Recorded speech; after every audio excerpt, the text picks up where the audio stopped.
see Thank you. Brother Po Piseth is raising hand, so you can answer my question, the third question. I'm sure you will answer correctly. You're skillful in all questions.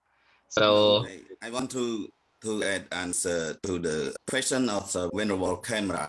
okay, you can add a bit and then you can stay for the third Yeah, question. Visākha-Pūjā is very important, not only the Buddhists. It's very important for the world because the Buddhism bring the peace to the world. And the Buddha said, Nati Santi Parang Sokhang.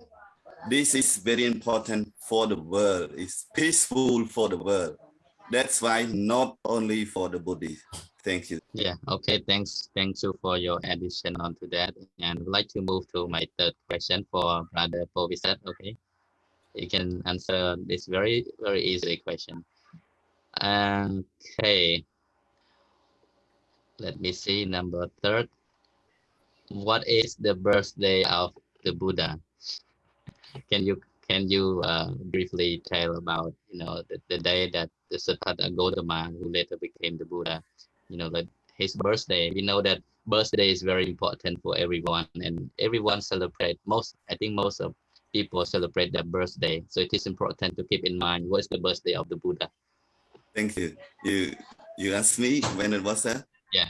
It's easy question. I think so. You should not ask me this question. Yeah, Thank you. Yeah, you can try to answer. I mean, some people may not be aware of that. Yeah. In English, I mean in English. Yeah, I know. In English, the birthday of the Buddha is on Friday and 15th of waxing moon of Visākha month, and the year of the dog, 80 years before Buddhist era. Yeah. Okay. Thank you. Congratulations. Yeah. Yeah, that's easy question, but I believe some people still not aware of that. Yeah, some people they don't answer it correctly when we ask when is the birthday of the Buddha. They don't know how to answer, where to start. It sounds like a simple question, but some people they don't know the birthday of the Buddha, so it is important. I'm sorry, I didn't get that. Teacher Po Piseth is so 15th moon. It's on a Friday, and it's on the 15th waxing moon, but I didn't get the year. Is it the year of the dog? Yeah. The year of the dog. Okay, thank you. Year of the dog. The answer given by Brother Po Piseth is only related to our Khmer tradition. Okay, so when the Sri Lanka, when the Burma asks, you have to say that on the full moon day of May, like that's the technique. It's okay. I don't want to confuse. So my question is very simple, and it's very open. You can say whatever you want according to your opinion. Okay, what does the birth of the Buddha mean for you? Mean to you? Bhagavato arahato sama sambuddhassa namo tassa. Bhagavato arahato sama sambuddhassa namo tassa. Bhagavato arahato sama sambuddhassa. First, I would like to pay my homage to the Tripitaka, so the Buddha, the Dhamma, and the Sangha, and my great respect to Bhante guest speakers that are here with us this morning, Seattle time, this evening, Cambodian time. Again, my respect to Venerable Mahasangha and greetings to all friends in Dhamma that are here joining us live in this platform and around the globe. I am Sakhan Tim from state of Washington, live with Sister Chatsapia from Phnom Penh, Cambodia. So welcome to the Mega Life Dhamma Sandhana program. This program is brought to you by the Mega Life Foundation, which is led by our most venerable Sok Theavy, who is currently resides at Kamrat Poteram, Seattle, Washington. So this program is hosted in both languages, Khmer and English. The languages switches interchangeably every Friday. Our normal program usually hosts on every Friday, 8 p.m. Cambodia time, 6 a.m. Seattle time. However, today is a very special topic we have a special topic to discuss. So our main purpose is to disseminate the Buddhist teaching, which is related in daily life to all people around the world. So again, today's Dhamma live discussion is slightly different than the one we normally have each week. And we are pleased to present this special Dhamma topic discussion called Visākha-Pūjā Day, or in short, Vesak Day. So did you know that Vesak Day is one of the most spectacular events celebrated by most Buddhist followers across the globe? So since today's discussion is a very special one, we are inviting students from Buddhism in English classes to take part in a Dhamma quiz conversation on this topic and Buddhist teachings in general. So we hope to have some students or from Buddhism in English class to join us live, and please turn on your camera so we all can see you. So we hope that everyone can join us in this special topic discussion. So before we begin our Dhamma discussion, I would like our sister Sok Theavy to introduce a Dhamma speaker. So Sok Theavy, the floor is yours. Thank you, sister, and my great happy to join with you in moderating this special occasion. So first, I would like to pay my homage to the Triple Gem, the Buddha, the Dhamma, and the Sangha. My deep respect to Venerable Mahasangha, and a greeting to all friends in Dhamma around the globe, especially to our Dhamma friend in this Buddhism in English class. As Sister Sakon mentioned, today is a special occasion because we all together celebrate Visākha-Pūjā. So today we have our 4 distinguished Dhamma speaker to join with us, and also with a special program at the end with the quiz, so that our students and also Dhamma friends who follow our live show could also take part to try to answer. But you know, if you answer rightly, you will get a special gift with, of course, you know, the Dhamma books. So let me now introduce our 4 distinguished Dhamma speakers. We have Ponte Kasapa on camera, who joined with us tonight. Ponte is the Executive Director of the International Cambodian Buddhist Center in Sri Lanka. Ponte is also meditation trainer. Ponte currently is the advisor of Supreme Monk and Vipassana Ture Buddhist Center, in charge of Vipassana Ture for Vipassana Buddhist Center in Udon of Cambodia. So sincere thanks to Ponte for joining with us tonight. Next, we have our founder of the Dhammika Life Foundation, Ponte Sok Theavy. Ponte is the founder of Dhammika Life Foundation, which is a non-for-profit organization aiming at promoting Buddha teachings. Ponte is leading and teaching Buddhism in English course to help Dhamma friends to better understand not only the English terminology but also the Buddha teaching. And my privilege to be one of his students as well.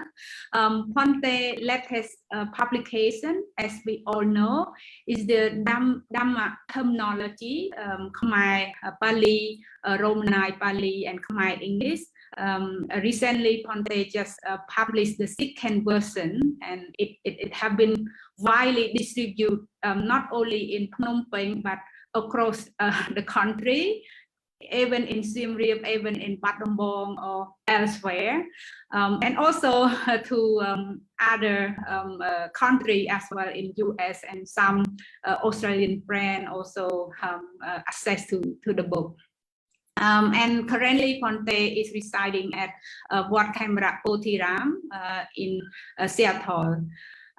So we we would like to pay gratitude to Ponte Master for leading all of this and also initiating this special occasion tonight, Ponte. Next, we have Ponte Sok-Theavy Soratha, who is currently residing at Po Piseth Monastery, based in Kandal Province. Ponte is a principal in charge of English program and Dhamma in English program at Metta Buddhist International School, Po Piseth Monastery. Ponte learned the Buddha Dhamma study in Myanmar, and at present, Ponte is pursuing a master degree in leadership at Panyasastra University. So my sincere thanks to Ponte too for joining with us as always, because beyond this event, Ponte regularly join our Dhamma Sandana program. Thank you, Ponte. And last but not least, we have invited Ponte Chantapanyao Prungthoi. Ponte is recently graduate from the Buddhist College of Singapore. Ponte currently residing at Unalaw Monastery in Phnom Penh. So thank you, Ponte, for joining with us. Before we begin our discussion, and given this special occasion, I would like to invite eight Dhamma speakers to share your quick impression. How do you feel about this occasion? The floor goes to Ponte Kassapa, please.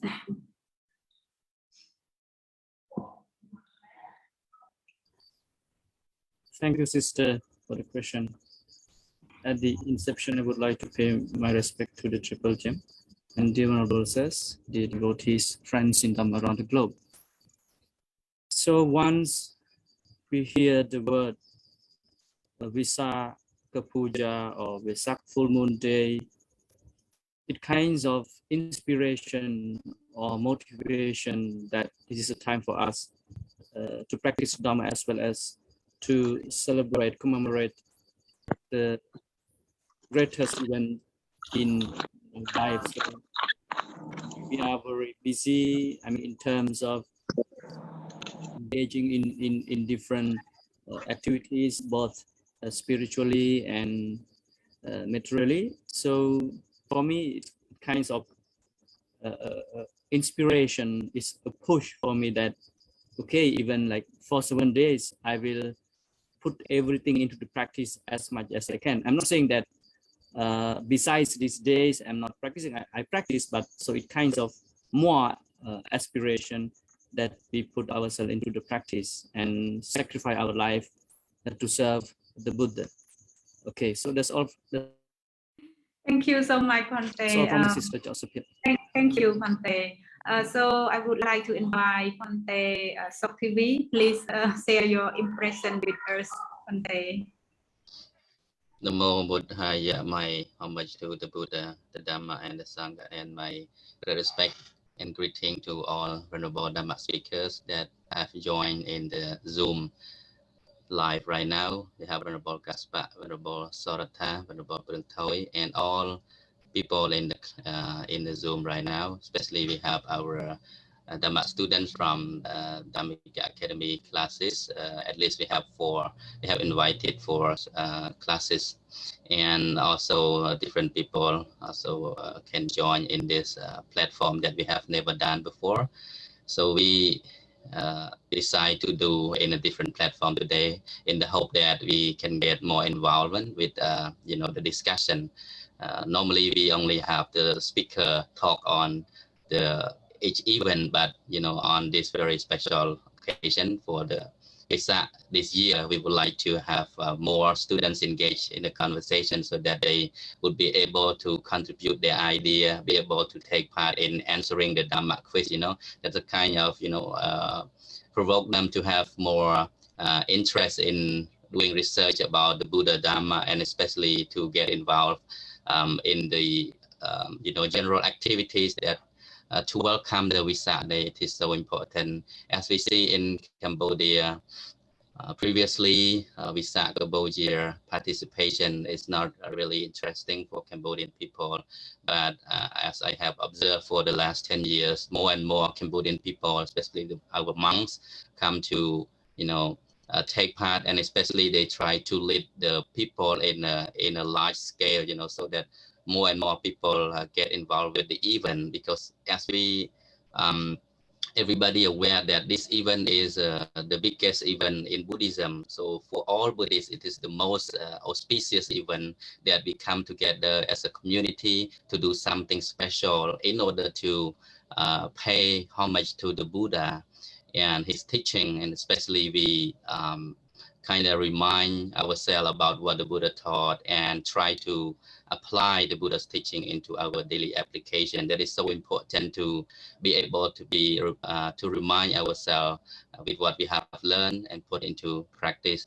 And as we also come together to remember the day of the Buddha's birth, his enlightenment, and his Parinibbana, the meaning behind it, and the meaning why we are Buddhists, and what Buddhism has contributed to the harmony of the world, to the peace of the world, is so important for the world today. Even the United Nations has also, internationally recognized Visākha Day as the international day for all people around the world, just because they see that Buddhism has so much contributed to the peace of the world. So to that extent, I would like to wish all of you the best of luck and all the blessings of Buddhism be with all of you. And I would like to say thank you for everyone taking part in this event right now. Thank you.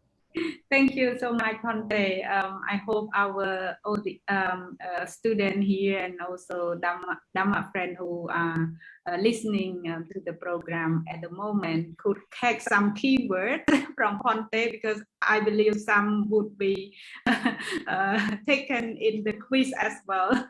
So next, I would like to invite Ponte Ratha. Please, the floor is yours to share impression with us, Ponte.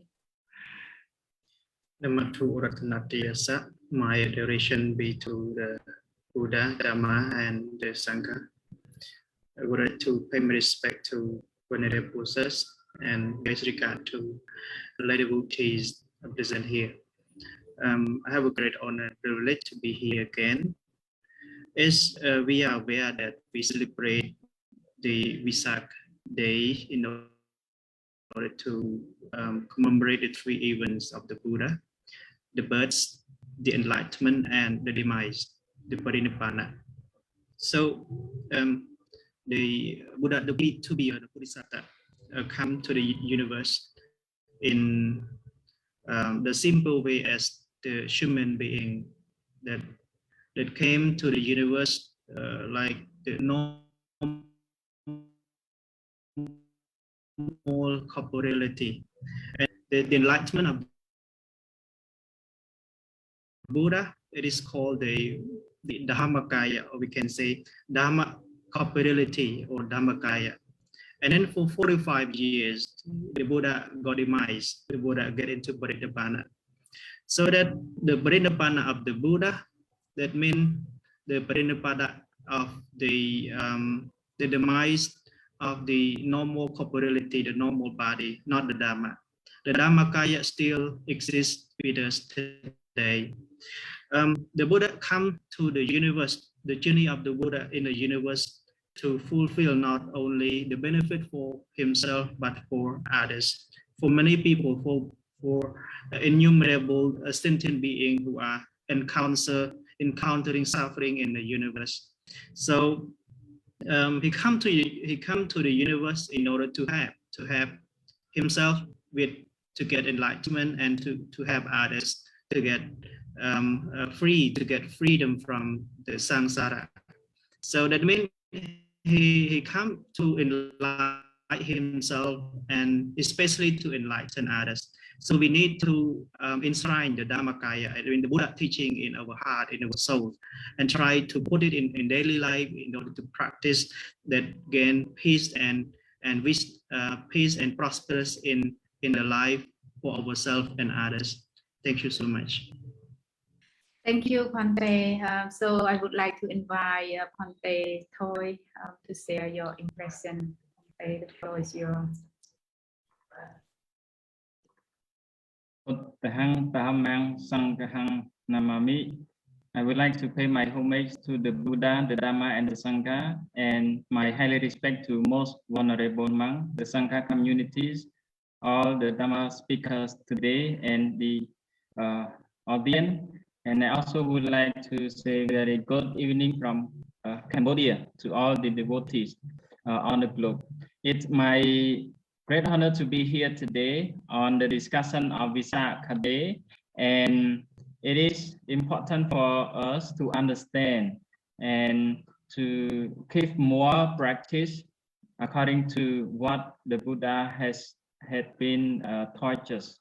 And as the previous most vulnerable have mentioned that we do not practice the Dhamma or the Buddha's teaching only for today, but it is our auspicious event to remind ourselves what the Buddha taught us.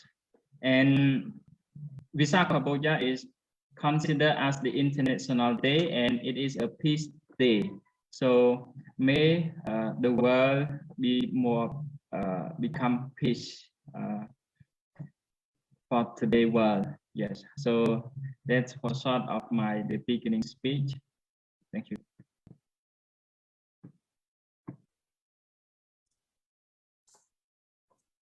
Okay, thank you so much for the impressions for our special speakers. So we're going to start with our program. So we're going to give 10 minutes to our guest speakers. So the first speaker will be Venerable Prung, who will be making a speech on the first events of Buddha's birth. And then the second will be Venerable Soratha, who will elaborate on Buddha's enlightenment. And the third one will be with Venerable Gassapa, who will talk about Parinibbana. And then the fourth on our agenda will be the quiz sessions will be managed with or coordinated by Venerable Gassapa and then along with Venerable Sok Theavy. So I would like to give the floor to you, Venerable Prung. Could you enlighten us with the speech on the first event of Buddha's birth, please? Again, thank you so much for giving me the floor to share the event of the Buddha birth with all vulnerable and the devotee. I do believe that all of you have known or have heard, have read the life story of the Buddha, but today just to be reminded, and let me share the events of the birth of the Buddha with all of you. So it might be a kind of inspiration when we listen to the life of the Buddha, so we can also practice it. Yes. Actually, the Buddha has been known as the Prince Siddhartha at the beginning. That was around 2,500 years ago on the Nepalese border of the northern of India. That there was a vigilant king of Sakyan clan that named Suddhodana Gautama, that he ruled over the Sakyan from the palace of Kapilavatthu, and his queens known as the Queen Maya. And at that time, one day, the king's queens had a dream. Yes, and it was a strength for her that she had a strange dream of seeing the white elephant entering her womb through her her right thigh of her body, and it was an auspicious sign for her to have the white elephant for the symbol of a greatness.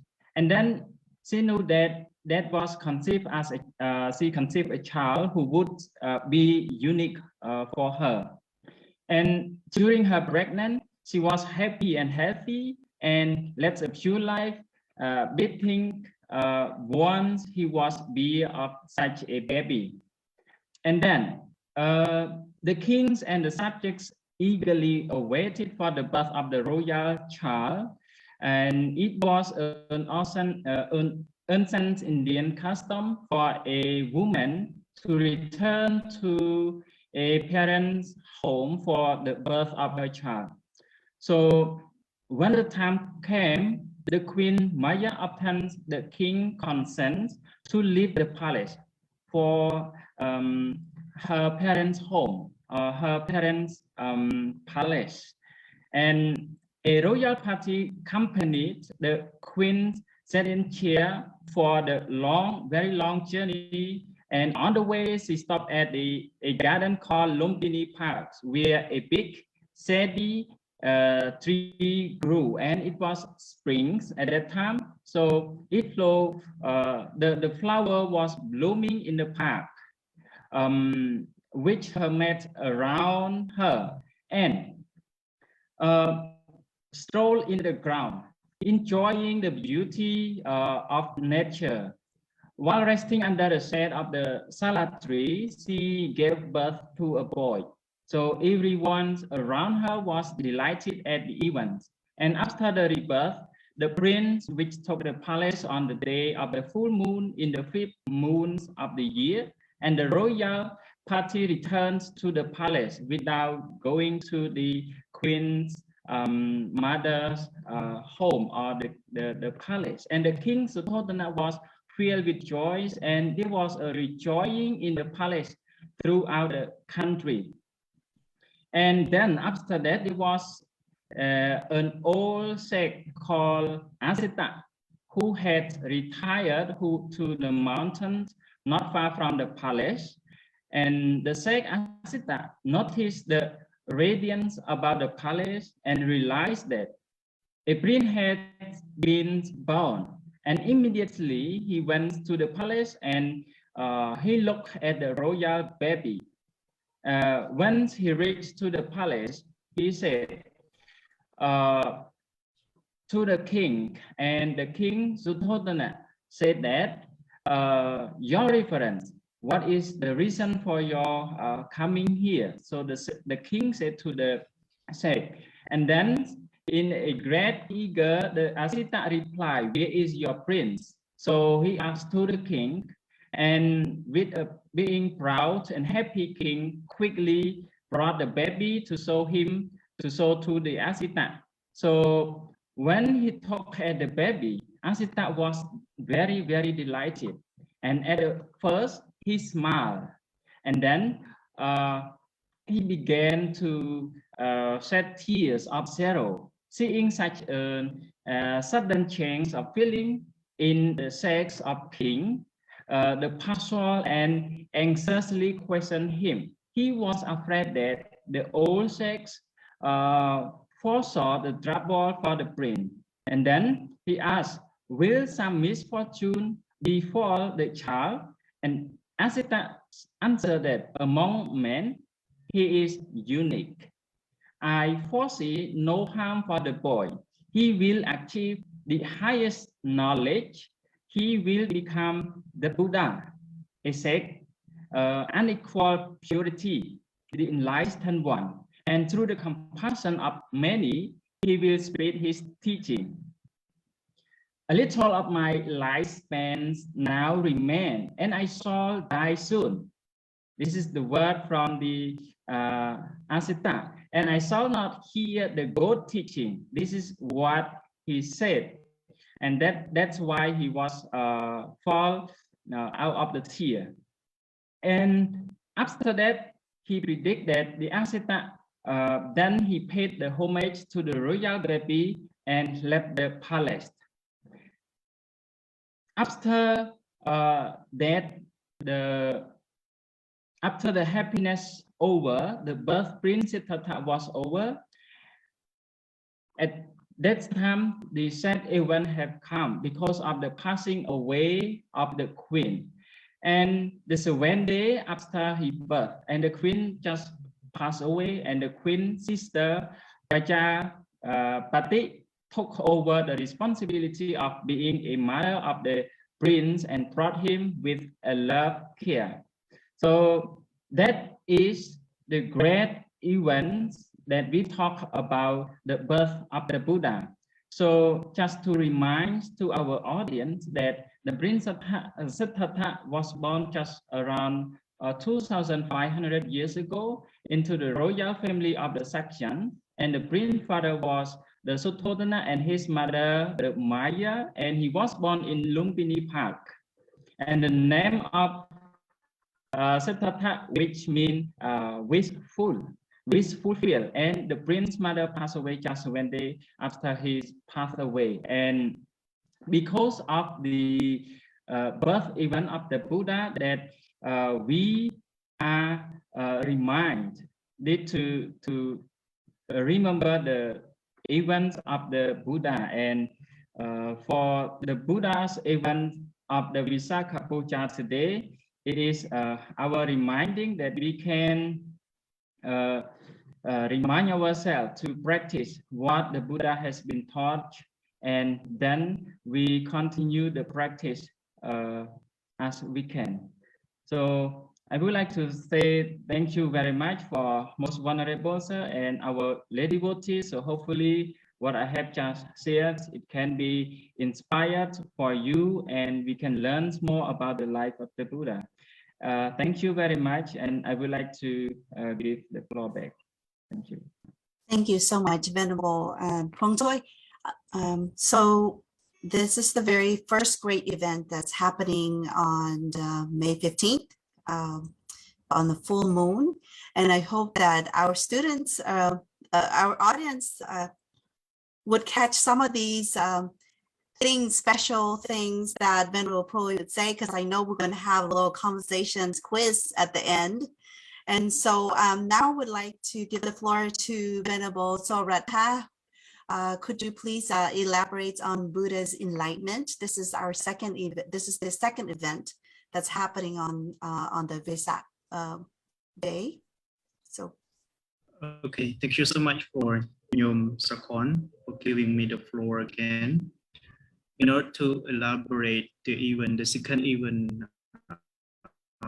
of the Buddha, when the Buddha got enlightenment.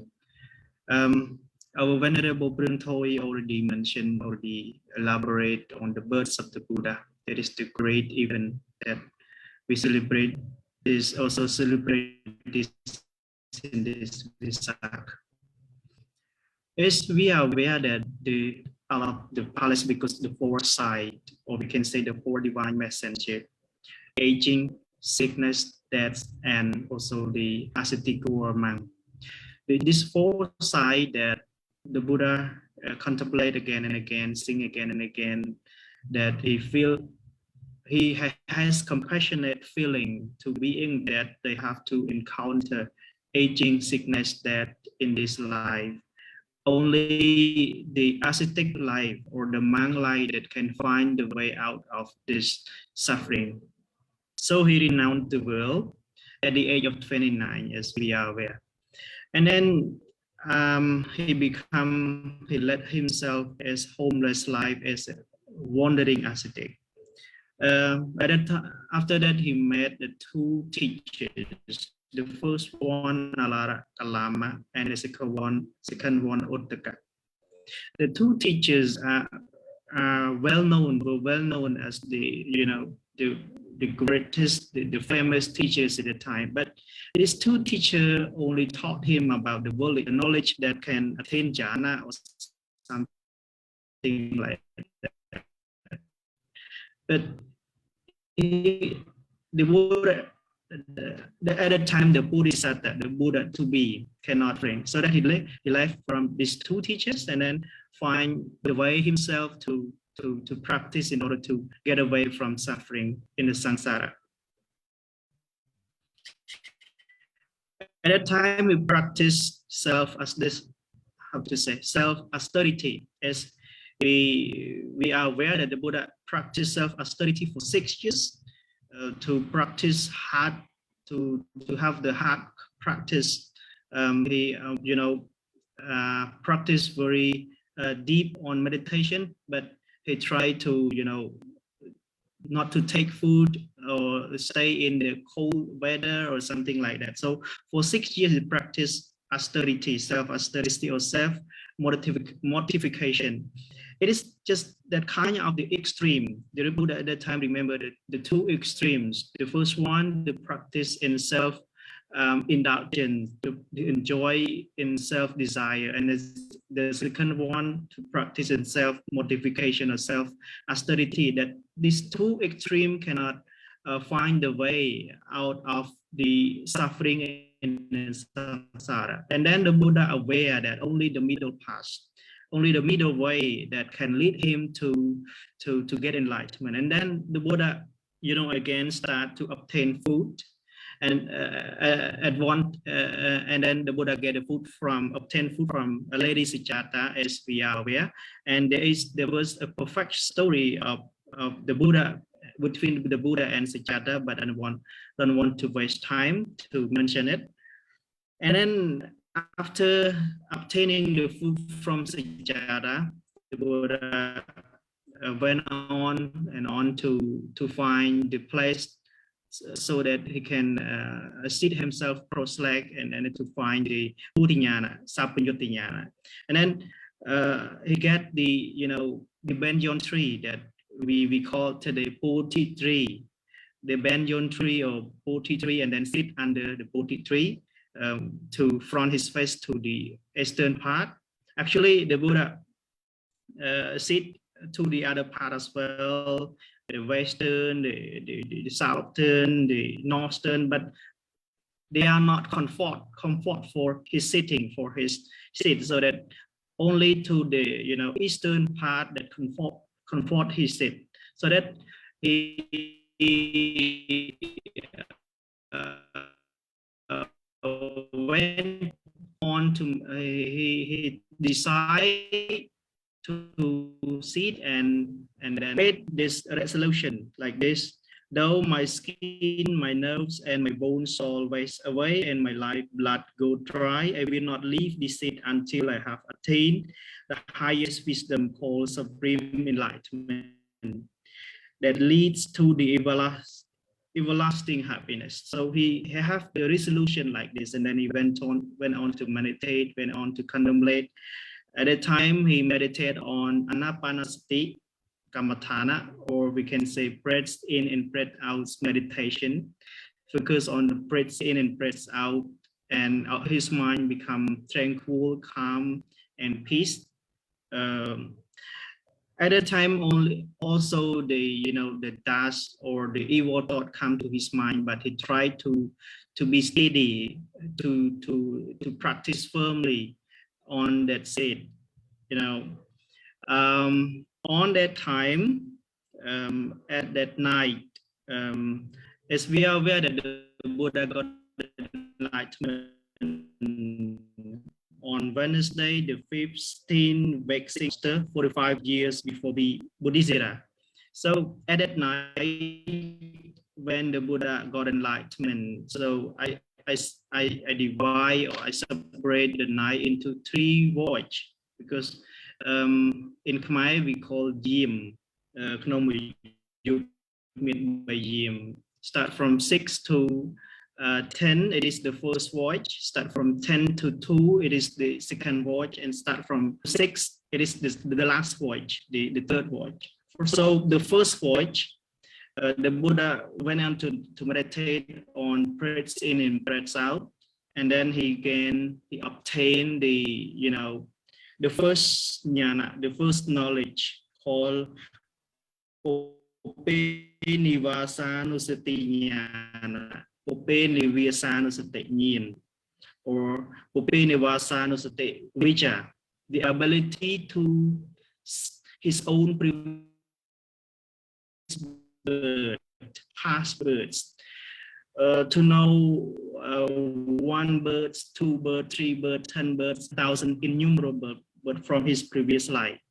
He know in a certain bird he only possessed this name, and he has a wife, he has children, he done this action, evil action, good action. So he understand, he knows his previous birth, not only previous birth, but also the action he done this. And then from birth to birth, he done this and do this in order to, so that from birth to birth, he understand, he know what happened in his life at the previous time. It is the first voyage he obtained, he gained this kind of knowledge, Pupe Visākha-Pūjā or Pupe Visākha-Pūjā.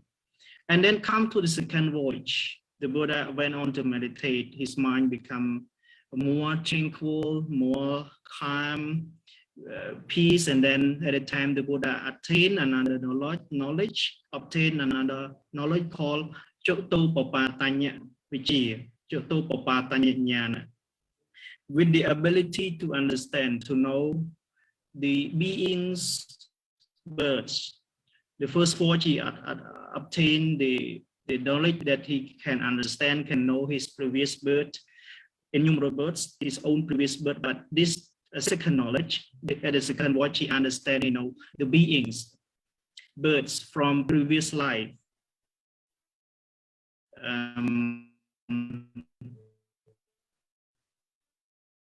1 bird, 10 bird, 1,000 bird, 100.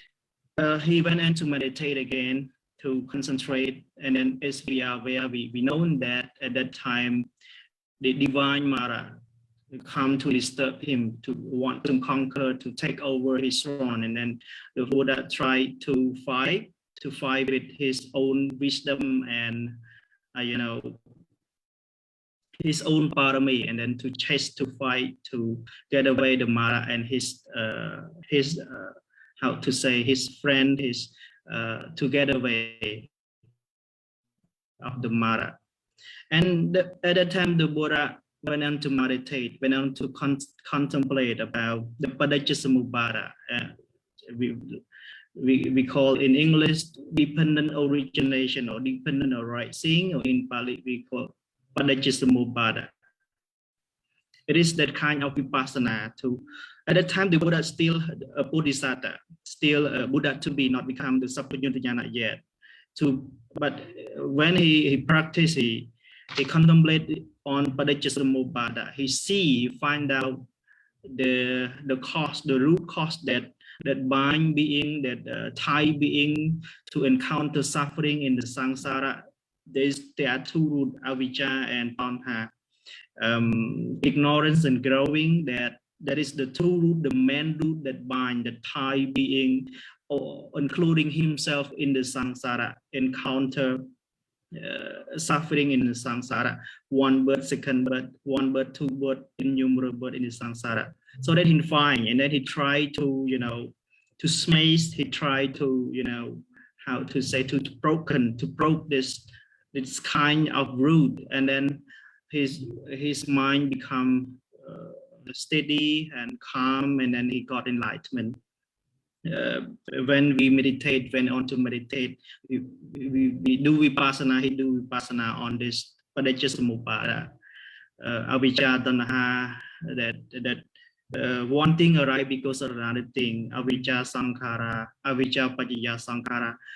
When there is the ignorance, sankhara also arise, and when there is sankhara, also the, you know, vijnana arise, something like that. He went on to meditate, to concentrate on this. After that, the Buddha got enlightenment, and the dust of the kilesa, the dust of the evil mind, lopa, dosa, and moha, the 3 main root cause of evil, he chased away, he get away from his mind. His mind becomes steady and calm, and then the light of the enlightenment happened at that time.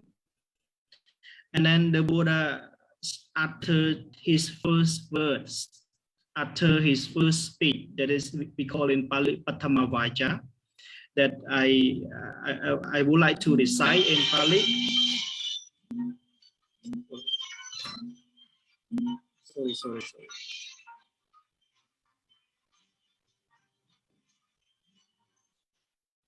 Sorry for this. And at that time, the Buddha uttered his first word, that is, we call in Pali Vaja. And I will isang pisang kahakarang kawesanto tukha jati punapanang kahakar katetu si punakehang nakaha si sapate pasuka paga kahakudang visangkarakatang cetang tanhanang kayamajeka.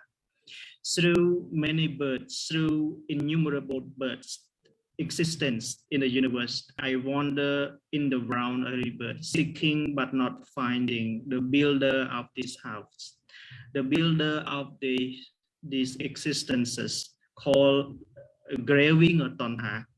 To be born again and again is indeed suffering. Oh, how builders you are now sin! You can build no house again. All the rafters called kalesa are broken. I have broke all the rafter called kalesa. I smashed the rig pole of the house called ignorance or avijja. My mind has attained the unconditioned. Achieve is the end of graving. This is, we, especially the monk, usually recite this verse in Pali, Anikajita Sangsarang, something like that. We wander in the round of samsara, from one bird to another bird, and then to be born again and again is suffering. So the Buddha at that time smashed or broke all the rafter, broke all the rig pole, or the hit of the roof of the house, called avijja or ignorance. And then the Buddha, his mind has attained unconditioned, achieved the arahantaship.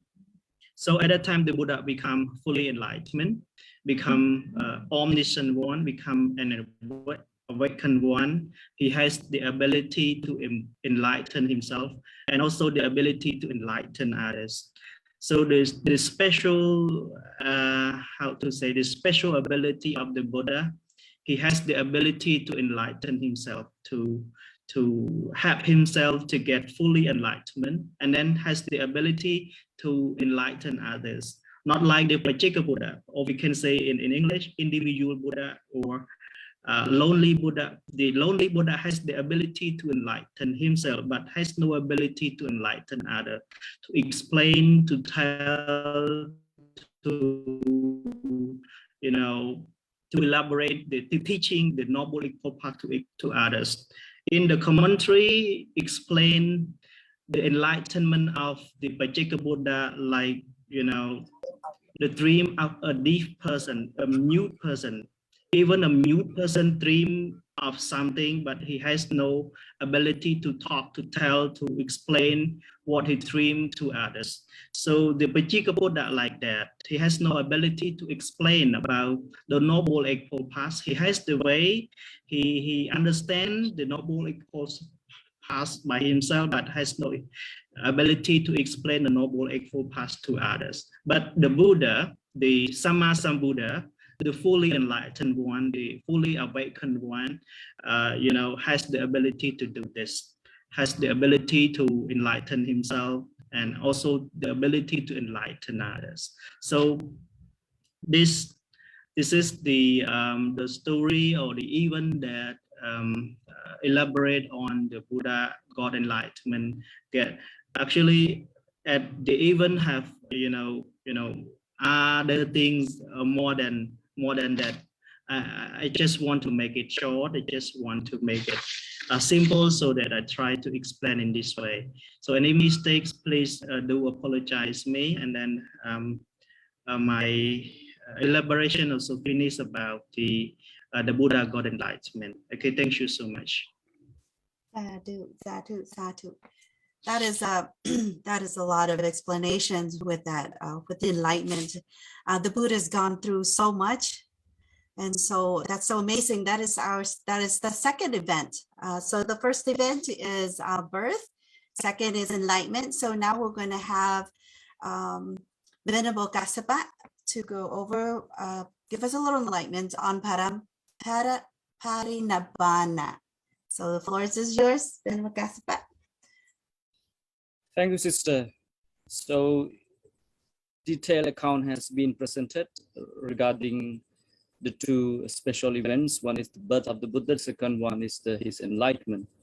So my turn is to elaborate about his parinibbana, the passing away into eternity, or complete passing away of the Buddha.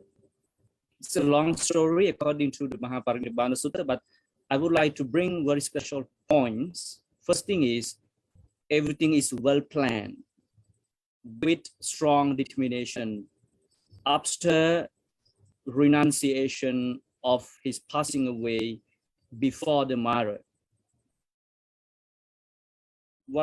The first point what I want to make is, Mara make three requests that Buddha, it's time for you to pass away after he attained enlightenment. Buddha rejected by saying that I will only passing away completely when my disciples are equipped with strong knowledge in Dhamma, Vinaya, and have the ability to challenge anyone who come to ask the question regarding the Dhamma, the Vinaya and Dhamma. So he completed his mission. What I want to say is, he completed his mission and vision. Then the sad story started, departing from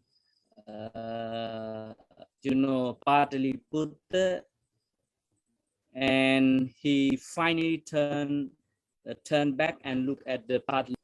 You never, okay, can you hear me? Yeah. Yeah. My Lord, you never turn back in this way. Dear Ananda, it is my final look. It's my final look at Pataliputta. This city has been very useful for me, and a lot of memories there. So he left that and went through many events. I mean, a lot of events. Then he came to Upavana, Sala Upavana of the Malas king, and he asked Venerable Ananda to fold his 2 layers robe, and he laid down in a lion posture, and then during that time he still continued his mission, that if you have any question regarding the Dhamma, I will answer. And he also gave his final message to his disciples, that you have to be heedless, you have to put everything into the practice, and because it happens to everywhere, in your daily life, when your fathers, when your mother are about to passing away, the greedy one who are fond of the treasure, the money and the wealth, you try to get the signature done, and you are worried about who going to be the boss of the company. So those questions arise to the Buddha by the monks, that what happened if you passing away? Who will be the teacher? Who will be the leader of our community? The Buddha said, dear monks, I have told you everything. The Dhamma and Vinaya will be your teacher. So practice. So what I want to say is, he did everything. Even he is about to passing away.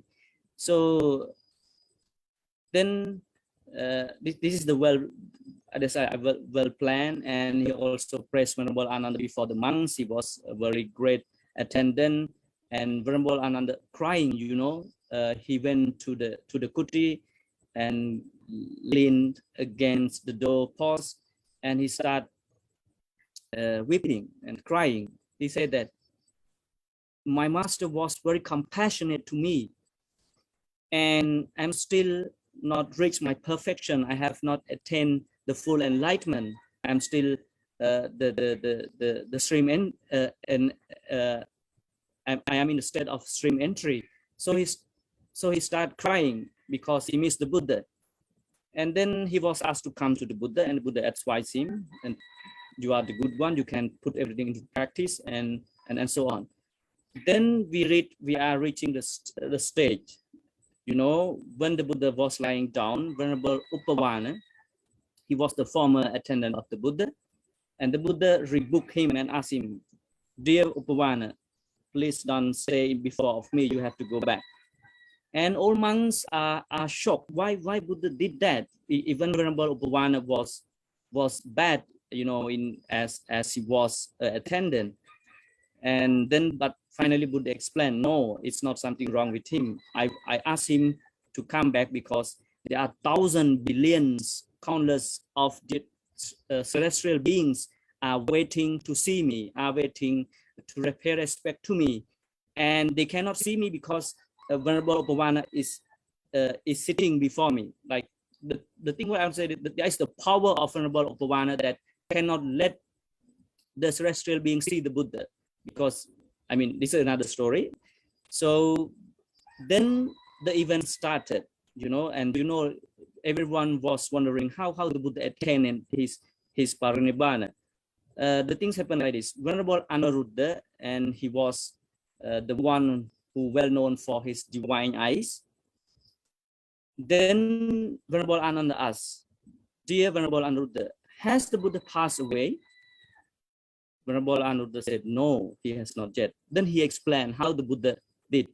First, he attained his first jhana, arising from first jhana, entering the second jhana, step by step go to the Nirodha Samapatti. Then he rising back step by step, he will reach for jhana. At that time, the Buddha passed away. So, you know what happened? Venerable Ananda was crying, everyone was crying, even, you know, gods, deities, they are crying. So this is the brief explanation of the complete attainment Nibbana of the Buddha.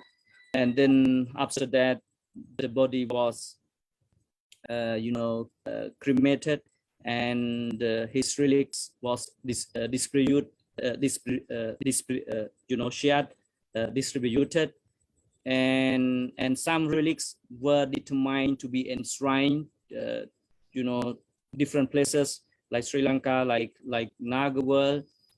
So this is the event. But the final point that I want to make is this is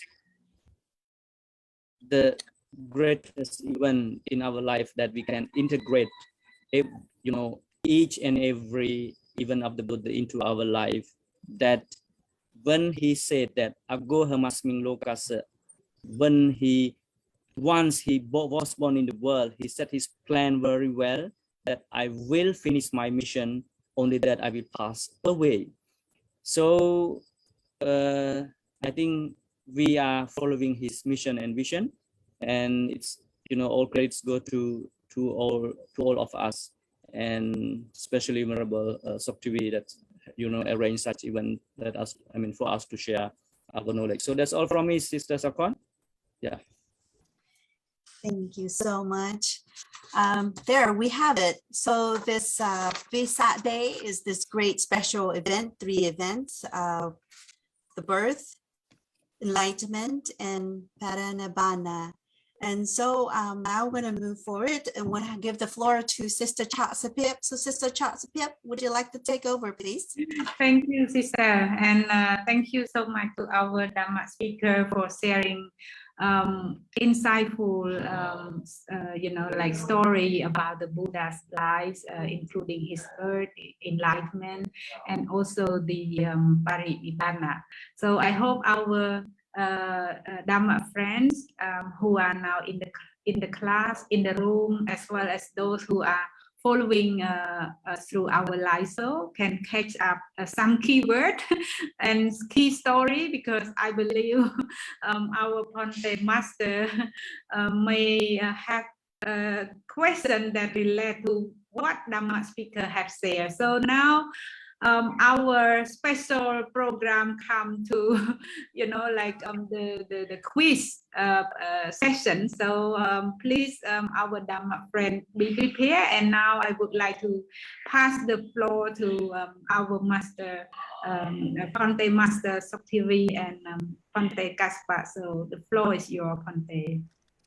Yeah, thank you, Sister Pip and Sister Sukon, for very great moderating today's program, special event on Visākha Day. And I also would like to thank to all the speakers for sharing such a great story of the Buddha's lifetime, his birth, enlightenment, and Nibbana, which marks the very special event for today. As we are aware that Visākha-Pūjā will be on May 15 and May 16, that the world is the world is celebrating Visākha right now, even at the United States of America and the United Nations as well. They internationally recognize Visākha Day as the international event. So we as Buddhists, as Cambodian Buddhists as well, we should come and join together and make this day as special, as auspicious one for us, and try to perform different activities that can make merit and also can honor the Buddha and his teaching, his life. So yeah, that's exciting. And yeah, we can see now we have more people joining. We have now around 20 people. And yeah, maybe some people are afraid of the English session, or otherwise, you can still join if you can make it. And we see some people here. Nathan from Oregon, yeah, American practitioner. He's always been a good friend of mine and been helping me a lot with education work.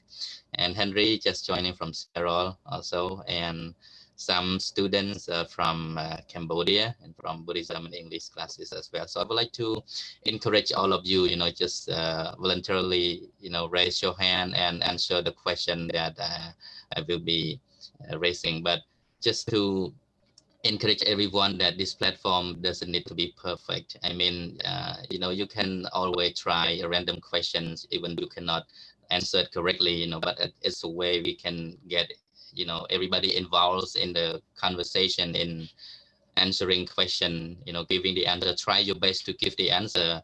And I believe that through such a platform, people can learn more, especially our young, students, our students in Buddhism and English classes.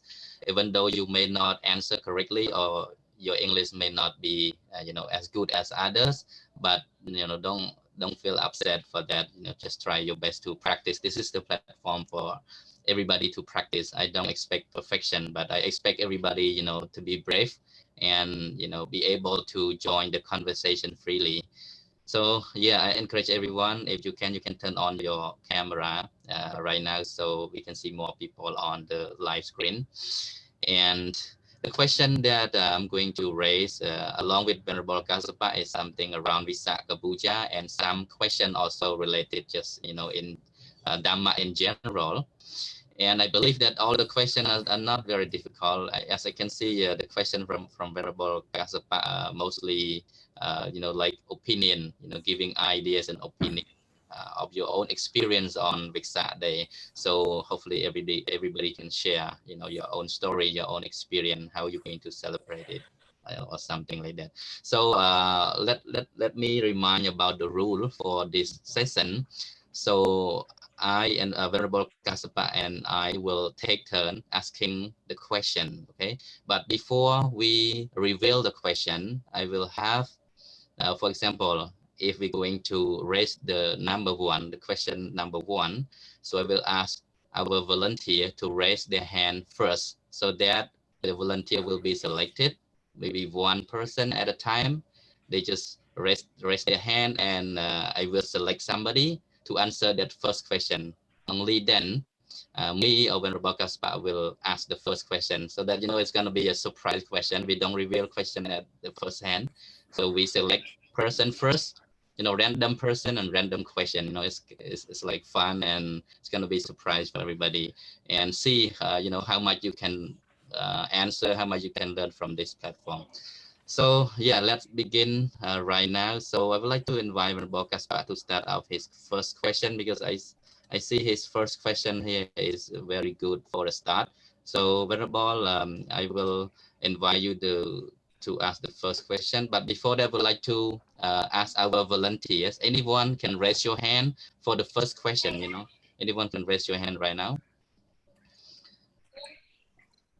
You can raise, as many people as possible, and I will see, one can answer to that question. So I will just select. Volunteer.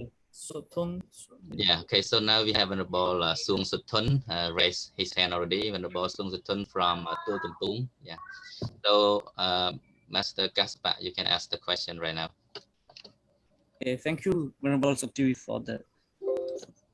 So it's very simple question, and I think we need a time constraint, Venerable Sok Theavy. So how long that he can spend?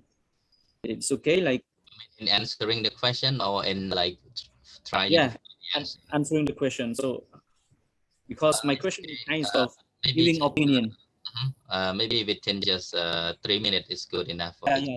So you have to make notice that the time is over. Okay. Okay, I will start. Okay, the first question is very simple one. As Buddhists, why we should celebrate Visākha-Pūjā Day? Did you get the question, Venerable sir? Yes, I get it. Okay. Master, all venerable and Manpo, lay male and female lay people. Yes. As for me, is we should celebrate Visākha-Pūjā, because Visākha-Pūjā is an international festival, not only nation, but international festival recognized by UN. And second, Buddhist people can learn a lot from the festival, like we can fulfill any wholesome, like go to pagoda to bring food, to bring monk food, and undertake precept, and also do meditation from the ceremony at some monastery. And one way we can promote the program. The program always promote any wholesome soul about the next generation, like children. They can learn a lot from the program, the celebration.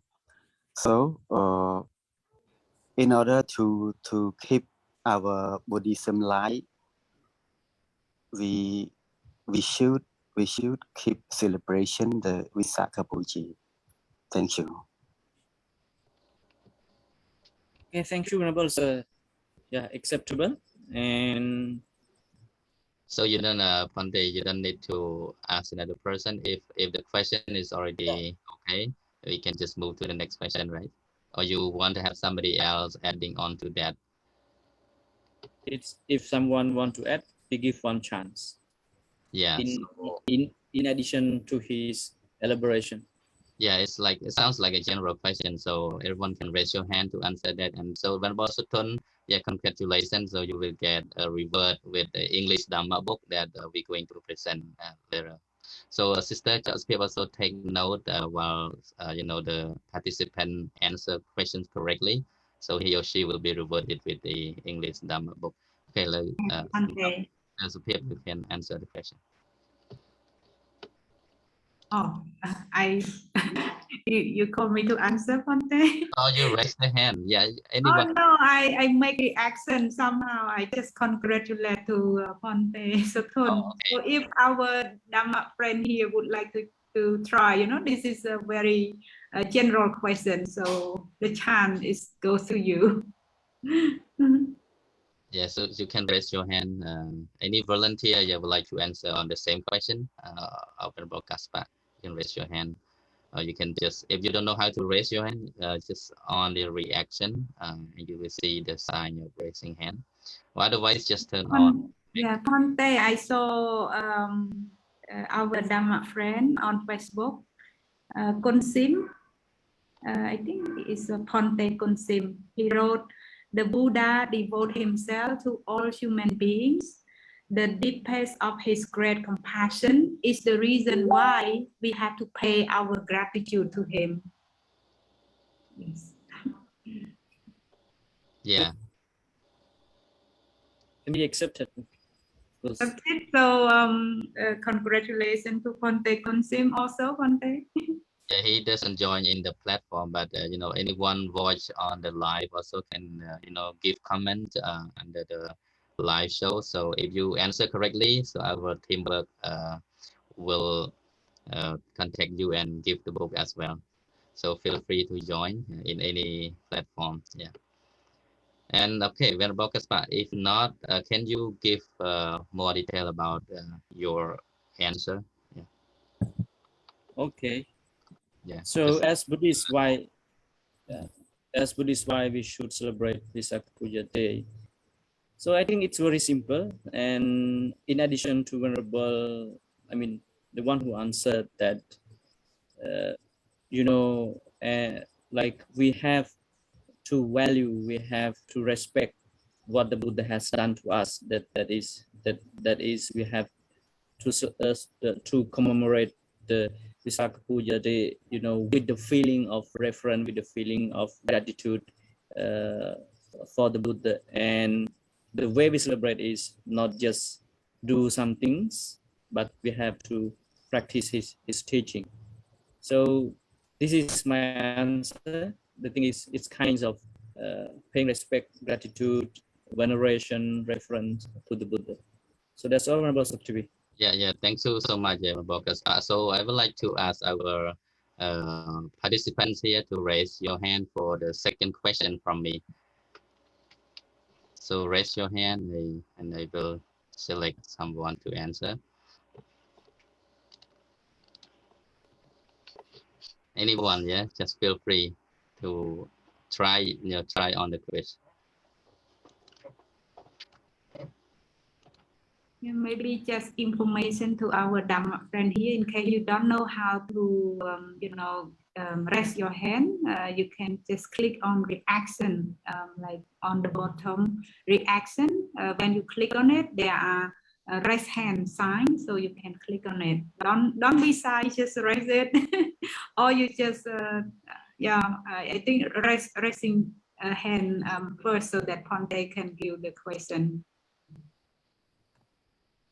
It's going to be very simple. So try. I mean, even though you cannot answer it correctly, and we will give chance to some other people as well to join. You know, that's how we can learn about the even better when we try to answer the question. So we have now Brother Hieng Suk Kim. Yeah, Brother Hieng Suk Kim from Buddhism in English class, the weekend Dhamma class. So okay, here's the question from me. When do we celebrate Visākha? Can you get the question? When do we celebrate? Visākha-Pūjā Day will be celebrated on the 5th full moon day of the Visākha Day. Can you repeat? Visākha Day will be celebrated on the 5th day of the Visākha month. On the 5th, right? On the 5th. On the 5th of the Visākha month. On the 5th or on the 15th? Okay. on the 15th. So I hope you can, I mean, everybody was just listening to our speakers already mentioned. That's why during our speaker making the speech, you can take notes. So because the question, most of the question are related to what the speaker already mentioned. So that's how we learn, we listen and we try to answer the question. Okay, so on the 15th full moon of May or 15th full moon of Visākha, it's very simple question. So I mean, try to remember this because we come together to honor the Buddha's birth and his enlightenment, Nibbana. So we also have to remember which day it falls on, you know, like the celebration of Visākha. This is a very important question and very important event that we need to remember. The day, the 15th full moon of May or the 15th full moon of Visākha is the day that Visākha is celebrated. So yeah, because it's a simple question, and I think he almost got it right, but it's okay. We can give him the book as well. Yeah. So congratulations. Okay, and okay, for the third question, I would like to invite any volunteer at all. Just raise your hand, and we will hear the third question from Venerable Asupa. Okay, now Brother Piseth. Okay, Venerable, you can start your question. Okay, thank you. Why is Visākha-Pūjā Day so important, not only to Buddhists? Did you get the question? Yes, Venerable sir. Okay. So thank you, Namaskar Pante and everybody here. I think Buddhism is a kind of philosophy for peacefulness, not only physically but mind also. So that's why Visākha-Pūjā Day is important not only for the Buddhists but also for the non-Buddhism. This for the non-Buddhists.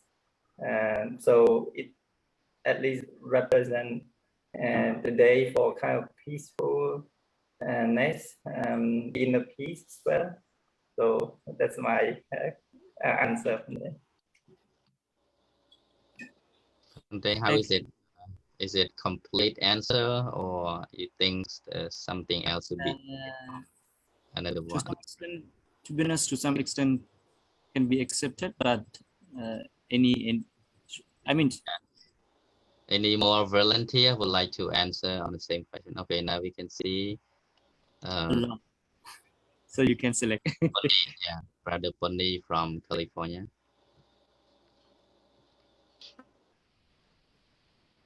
Yeah, you can. Yes, Brother Piseth, he make one point. So if anyone have another points beside his mate, yeah, you can join. Brother Pony, you can go now. Yeah. Namaskar, venerable master teachers, and namaskar all venerables in the room. Well, I think this question is very broad in terms of non-Buddhist and Buddhist. And to me, Visākha-Pūjā Day is the new year for to welcome the new year of the Buddhists. And so it's important, like Brother Piseth has mentioned already, when it comes to peace, when it comes to Buddha teachings, it's good for all beings, not just for Buddhists, because Buddha teach the ultimate truth, the truth that everybody should have. So if you have learned the Buddha teaching, it's you learn learn to accept the reality. So it doesn't matter Buddhist or non-Buddhist, we all facing the reality of birth, the reality of sickness, the reality of aging, and the reality of being deaf. So if you can learn what the Buddha taught us, we can be free from suffering. So free from suffering is the ultimate goal for every single human being, for all beings, not just human beings, for all beings, that every being is born to be suffered. So if we learn what the Buddha taught us, we can be free from the suffering. So to show the respect, the reverence to the Buddha, what he taught us is a great asset lesson to have in every beings. Okay, I don't want to take more time. Thank you. I think I get to my point. Thank you. Pante, I just would like So to thank add, you. I think it. Please, please. Yeah, because of this importance, I think that's why it has been recognized as by the United Nations as the International Day for the Buddhism. So because they think that it shows the inner or the core value of Buddhism. That's why it has been recognized internationally and marked as the one of the day in the United Nations. Yeah. Okay, thank you, brother. And I'm sorry we don't have we cannot give another chance to other participants. And what you have made the clear point. So to be honest, what I want to bring up into your awareness is, yes, the United Nations accepted the Buddha's teaching that it is for common for everyone. That is what I want to say, but just very broad. But this is what I expected. So it's done, Venerable Sok Theavy. Can we move to another question? Yeah. So so we got 2 people answer correctly. It's Sok Theavy. So the books will be given to them. And I see Brother Po Piseth is raising hand, so you can answer my question, the 3rd question. I'm sure you will answer correctly. You're skillful in all questions. So I want to add answer to the question of Venerable Camera to add answer. Yeah. Okay, you can add a bit and then you can stay for the 3rd question. Visākha-Pūjā is very important, not only the Buddhist. It's very important for the world because the Buddhism bring the peaceful to the world. And the Buddha said, Nati Santi Parang Sukhang. This is very important for the world. It's peaceful for the world. That's why not only for the Buddhist. Thank you, sir. Yeah, okay, thanks you for your addition onto that. And I'd like to move to my 3rd question for Brother Po Piseth. Okay, you can answer this very, very easy question. Okay, let me see, number 3rd. What is the birthday of the Buddha? Can you briefly tell about the day that the Siddhartha Gautama, who later became the Buddha, like his birthday? We know that birthday is very important for everyone, and everyone celebrate. I think most of people celebrate their birthday. So it is important to keep in mind what is the birthday of the Buddha. Thank you. You asked me when it was, sir? Yeah. It's easy question. I think so. You should not ask me this question. Yeah, Thank you. Yeah, you can try to answer. I mean, some people may be aware of that. Yeah. In English, I mean in English. Yeah, I know. In English, the birthdays of the Buddha is on Friday and 15th of waxing moon of Visākha month, and the year of the dog. And before 80 years before Buddhist era. Yeah. Okay. Thank you. Congratulations. Yeah. That's an easy question, but I believe some people still not aware of that. Yeah, some people they don't answer it correctly when we ask when is the birthday of the Buddha. They don't know how to answer, where to start. It sounds like a simple question, but some people they don't know the birthday of the Buddha. So it is important. I'm sorry, I didn't get that. Teacher Po Piseth is so 15th moon. It's on a Friday, and it's on the 15th waxing moon. But I didn't get the year. Is it the year of the dog? Yeah. The year of the dog.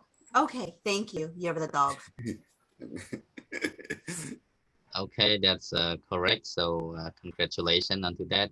I would like to ask our volunteer to raise hand for the fourth question from Venerable Gaspar. Okay, raise your hand if you want to answer the next question, please. Anybody at all? Yeah. Henry, you want to try? I see you were about to talk. I wanted to try. Yeah, you I'm can here kind of to the next. observe the, yeah, I'm kind of listening to the whole entire. So you can try the fourth question, okay? Just listen. Venerable Gaspar, you can start. But before asking the question, I want to add that the answer given by Brother Po Piseth is only related to our Khmer tradition, okay? So when the Sri Lanka, when the Burma asks, you have to say that on the full moon day of May, like that is the technique. It's okay. I don't want to be confused. So my question is very simple, and it's very open. You can say whatever you want according to your opinion. Okay, what does the birth of the Buddha mean for you? Mean to you? Henry, yeah. Did you get the question? I'm not quite sure, but you said the birth of the Buddha. I mean, like what does that mean to us? To you, sorry. In personally, it's okay. To me, it's important commemorate just the gratitude part, that what he have done for us, and just like our mother, father, we appreciate what he've done so far, and then the teaching, his teaching mainly. That's all I have. Thank you. Okay, thank you. Yeah, acceptable. Might not be the right one, but no, it's to be honest, what that it's acceptable. But should we give another chance to another person about Sok Theavy, or we should stop it? I feel we can add more onto that question. You know, if I can get the question correctly, something like what is the meaning of like the Buddha's birth? You know, the arising of the Buddha. It's something. It's not as simple as our birthday. You know, it's not something as a normal human being, right? Just give the clue a little bit. So, Sister Adeline, okay, you can answer this question. The birth of the Buddha is, I think for me, is the blessed one, because it's is providing me about the Dhamma, to teach me about the Dhamma. Only him who found the way. So I think the birth of the Buddha is the blessing one. Thank you. Thank you. How does that sound, Venerable Gaspar? As I said, acceptable, because the purpose is I want you to understand that how important it is for you. I mean, the birth of the Buddha. I mean, in terms of giving you the benefits, giving you meaningfulness of life. So a lot of that, something that, as you said, that his birth is not normal. It's you know, it's far beyond our thinking. So that is what I expect from our. Have someone else adding on to that? If they can share, they can share. Brother Pundi, I see you raise your hand. You want to answer that question, right? Oh no, I think the question was stuck from the previous one. Actually, I didn't drop it, but I can try it.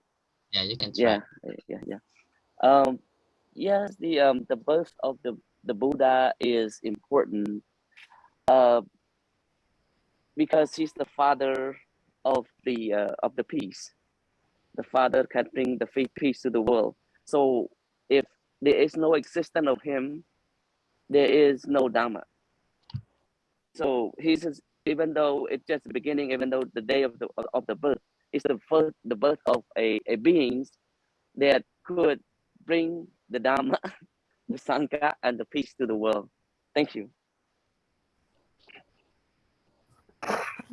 Bhante, I would like to read our Dhamma friend post on Facebook.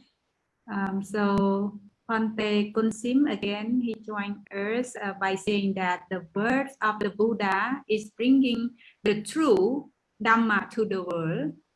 And we have another Ponte Mai Sinat. The birth of the Buddha means there was the open nirvana or the ended suffering of hatred, ignore, and desires for the people who are willing to follow the Buddha teaching. You have to read nirvana. Nirvana. I'm No, sorry, Ponte. You have to Nirvana. Because nirvana is nirvana. Yes, Ponte, when I read, I can feel so sorry. And another one, Ponte, but his, I think the name is Chivat Ruh Pro Myanmar is the next name. The birth of the Buddha brings peaceful in the world. Thank you, Ponte. We have 3 Dhamma friends on Facebook join us. Ponte from Buddhism and English classes, why they don't join in the platform directly? That way we can engage better in the. Well, you have shared the link to every class. So yes, so if you don't understand that, now you can come and join in the platform to engage in the Dhamma quiz. That's how we can learn a lot from answering the question. So Ponte, now 3 months already answer it. Yeah, I was confused between the individual and the overall kind of purpose. Okay. That was clear. Thank you very much on the explanation. Yeah. So I would like to ask any volunteer to raise their hand for the next question from me.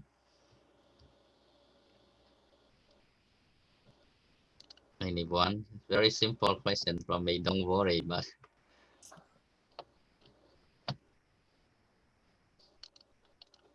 okay, we see brother Sukim. Sukim. Okay, so it's very easy question again. What is the date of the Buddha's enlightenment? The Buddha got enlightenment on Wednesday, the 15th of the Visākha month, in the year of Rooster. Yes, thank you. Yeah, that's correct. Yeah, you remember it very clearly. Congratulations. You already got the first book. So let's see. We have the second book for you. Yeah, I'm thinking, to order some English Dhamma books for those who can answer a question correctly. I don't know what kind of book, but it's going to be about Buddhism. So it's good for all of you to read.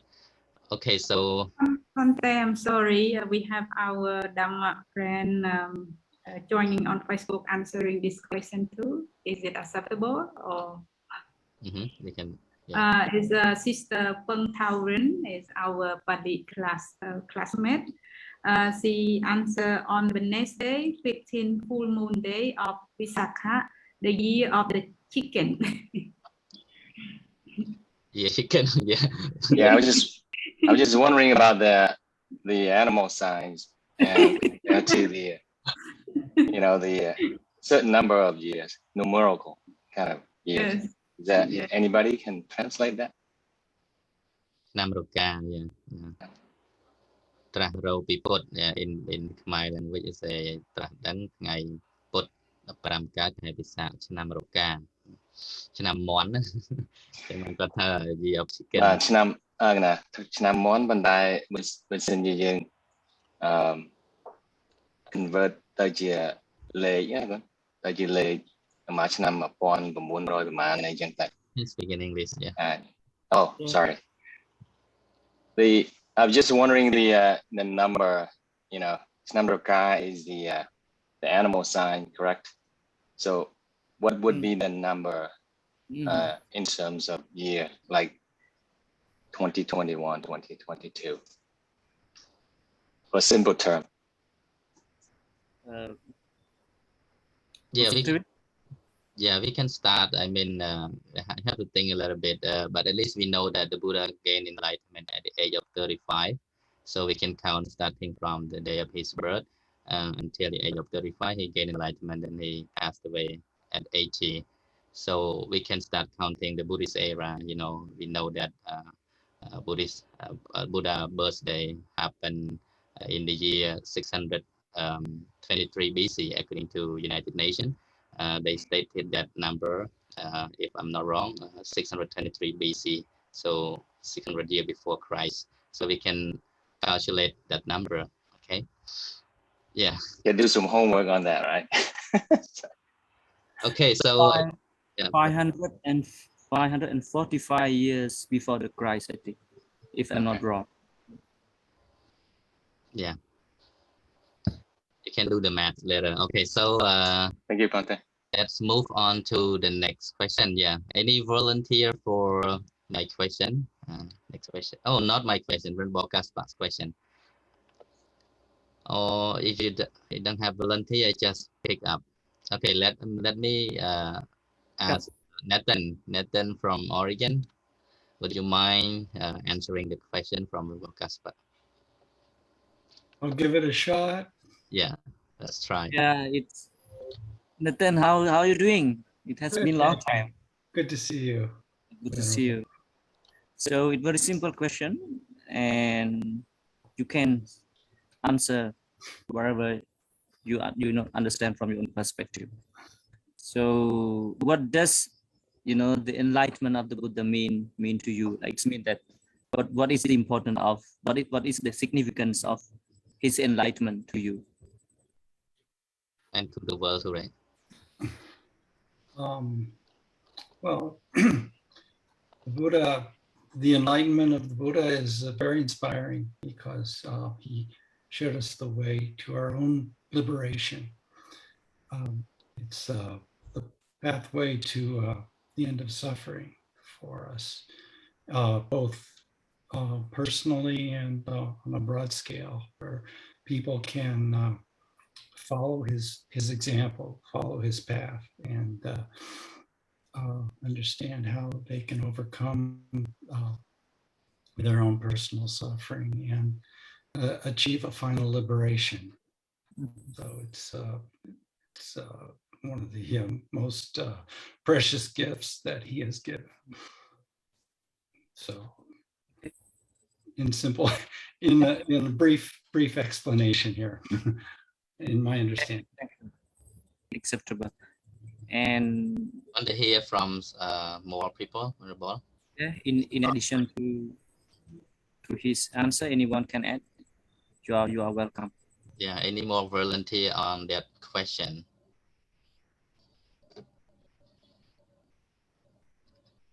Mr. Bukta, you are here.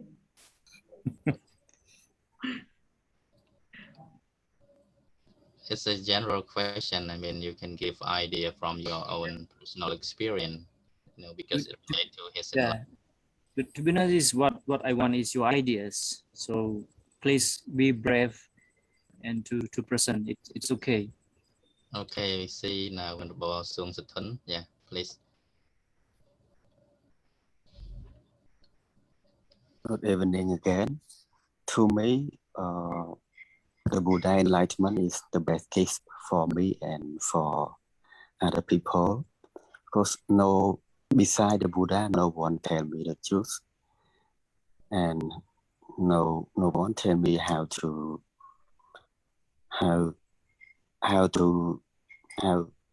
what to practice and what to abandon. That's why I say the Buddha enlightenment is the best gift for me and for others. Thank you. Okay, thank you. Okay, now I think we want to hear the answer from you, Honorable Sir. From me? Yeah, you can. Yeah, I mean all answers are acceptable and can be accepted. So I don't answer. I don't give the direct answer. What I want to say is I mean, what you can learn, what are the lessons you can learn from his enlightenment? This is I expected. So the way he put into the practice, how he did that. So, and after his enlightenment, what kinds of services were rendered. So I think the viewpoints were made, so are acceptable. So this is my idea. Yeah. So that's all. Yeah, I would like to just add on to that. This is a very broad question and very important also why we come to the part of the Dharma, just because of we have the enlightenment of the Buddha. If the Buddha has not gained enlightenment, we don't have the light. The enlightenment of the Buddha represent the light of the world, has brought the light to the world. Imagine without the Buddha's teaching, our life, what our life might have been, even for myself, when I respected the journey of my monkhood because of Buddhism, because of the Buddha's enlightenment. My life completely changed the way, from when I was a kid. I was a person of, of ignorance, not knowing anything about the fact of life and how to live my life harmoniously or peacefully. But because of the Buddha's enlightenment has brought a lot of light to myself, and I found the way for myself that I believe to be the way out of suffering. And without the Buddha, who else can guide us, the way to complete liberation? So this is very deep meaning for me as I reflect it, and I'm not trying to get the book and just trying to share more thought on that, so you can learn, everyone can learn more about that. Yeah. So I see Brother Bunny, you raised the hand for the same question or for the next question? No, actually, you get part of my answer. I just try to answer too. Yeah, I mean, I see that the enlightenment of the Buddha. If you see the fact when he was first in light, you see a lot of brilliant light come from his body. So what does it mean? It means that we all human beings here are full of avijja, and we walk in the darkness. When we walk in the darkness, sometimes we walk in the right path, and most of the time we walk in the wrong path. But with that enlightenment, it just shows like a flashlight, or like a light, or like it's bright like a sun, that you can see everything clearly, that you don't have to walk in the wrong path anymore. So you don't have to go in the cave, you don't have to walk into the pit, or you don't have to walk off the cliff or anything like that. So with his light, we all can lead to a final destination, which is liberation from suffering. Thank you. Yeah. Thank you so much for adding on to that, and congratulations everyone who have answered that question. Everyone give it like a part of the knowledge about the meaning of the Buddha's enlightenment. Thank you. And also Conte, just in brief, but I don't want to get the book because I already get it yesterday. So in my opinion, I believe that with the enlightenment by the Buddha, we all can walk through the middle pathway. With otherwise, we may try to go into the extreme, of self-denial and self-indulgence, for example. So, with the Buddha enlightenment, we all can walk to the middle pathway, and the Eight Noble Eightfold Path is the great advice that we can go through. Thank you, Conte. Yeah. Okay. Thank you so much. And any volunteer for the next question? Sister Sakon, raise your hand. Okay, so you can answer my easy question right now. What will you do to celebrate Visākha this year? Please count at least 5 activities that you're going to do for Visākha this year. Thank you. What will I do for the Visākha celebrations? Well, usually full moon, I give respect to my mother. I try to respect, always wanted to bow down and ask for her forgiveness for anything that I do that is maybe wrong, whether it akasal or kasal. and then of course trying to follow through and practice on meditation. That's 2. And obviously bring dana, make food, take to the temple. And also my other one is basically just trying to, being when I work, because I work as a social worker. So I always try to listen to them and to understand what they're going through. It's just giving my compassionate, care of my professional practice.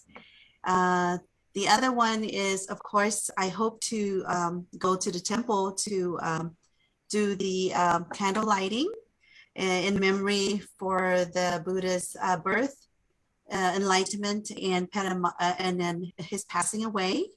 Let's see, I think did it have 7 already? You can count until 10 if you like to. Yeah. Open up for other people as well. Yes, and most importantly, I like to give all my merits to everyone that are here in the platform for all the good deeds that I have done.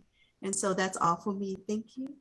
Yeah, congratulations for your great answer. I think this helps reveal more activity for our audience, to kind of think about what we should do on Visākha Day. Some people still, struggling. Okay, what shall I do for Visākha Day?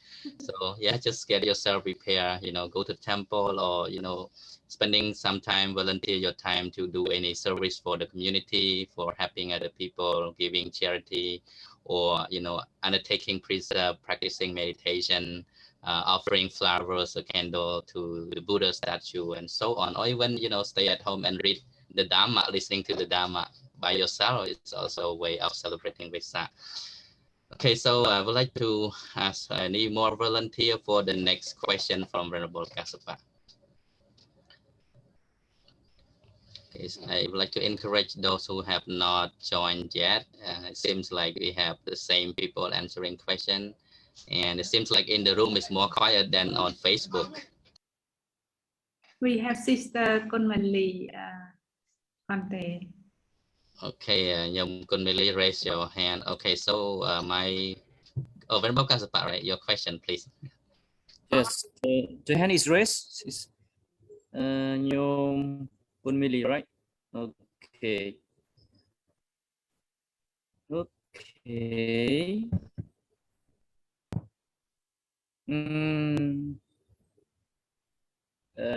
What is the? But I don't want to give this simple question to you. No, don't think too much. It's supposed to be unbiased question, right? Oh, you can help me share the question then.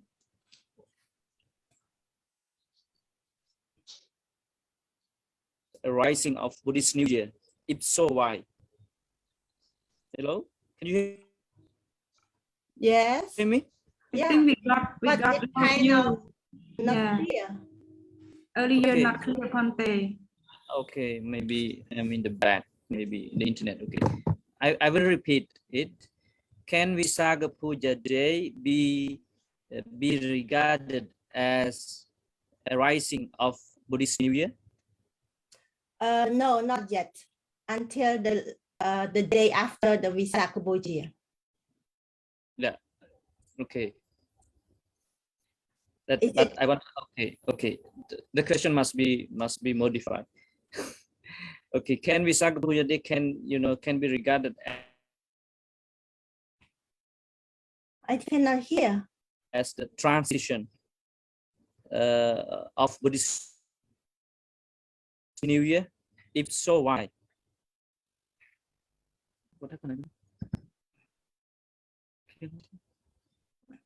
Maybe you can repeat your question, Conte, because it's a bit lost at some point.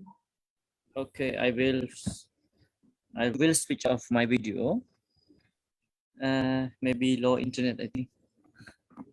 Okay.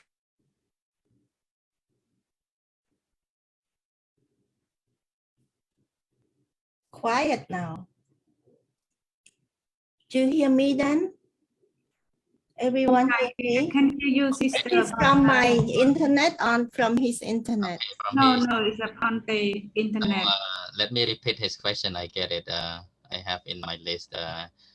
Can Visākha-Pūjā Day regarded as a Buddhist New Year? Because what we do here is it in the sense that we celebrate it to welcome the Buddhist New Year. Yes. Yes. Visākha-Pūjā can the New Year, Buddha's New Year. And what else? And why? Oh, and why?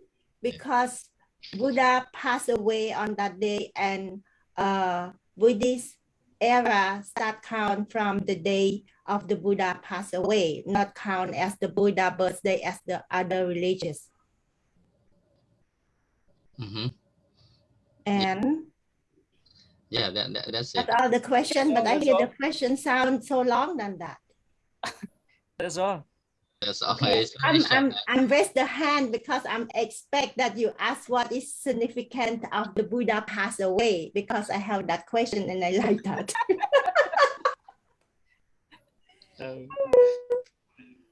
You need to answer the Buddha significant why he passed away. Significant of for me, meaning to me. Yeah, you can give it. Yeah, I like this part because when I was 6 years old, I don't know people pass away, and I saw my grandfather pass away, and I'm very sad, and I keep wonder why people come and go, and then I don't know that we have a place that Paritnibbana. That is the first words that I like. The first word that I love is say, if I couldn't have birth, I would not rebirth. And I try to change my religious so many. I go to Christian, I go to that, find a way that I don't want to rebirth. And because I saw why my great grandfather passed away. And now I found the answer that yes, the Paritnibbana, the words that I've been looking for, that is mean a lot to me. That's all I want to say. Thank you. And Volkaspa, and you still yeah.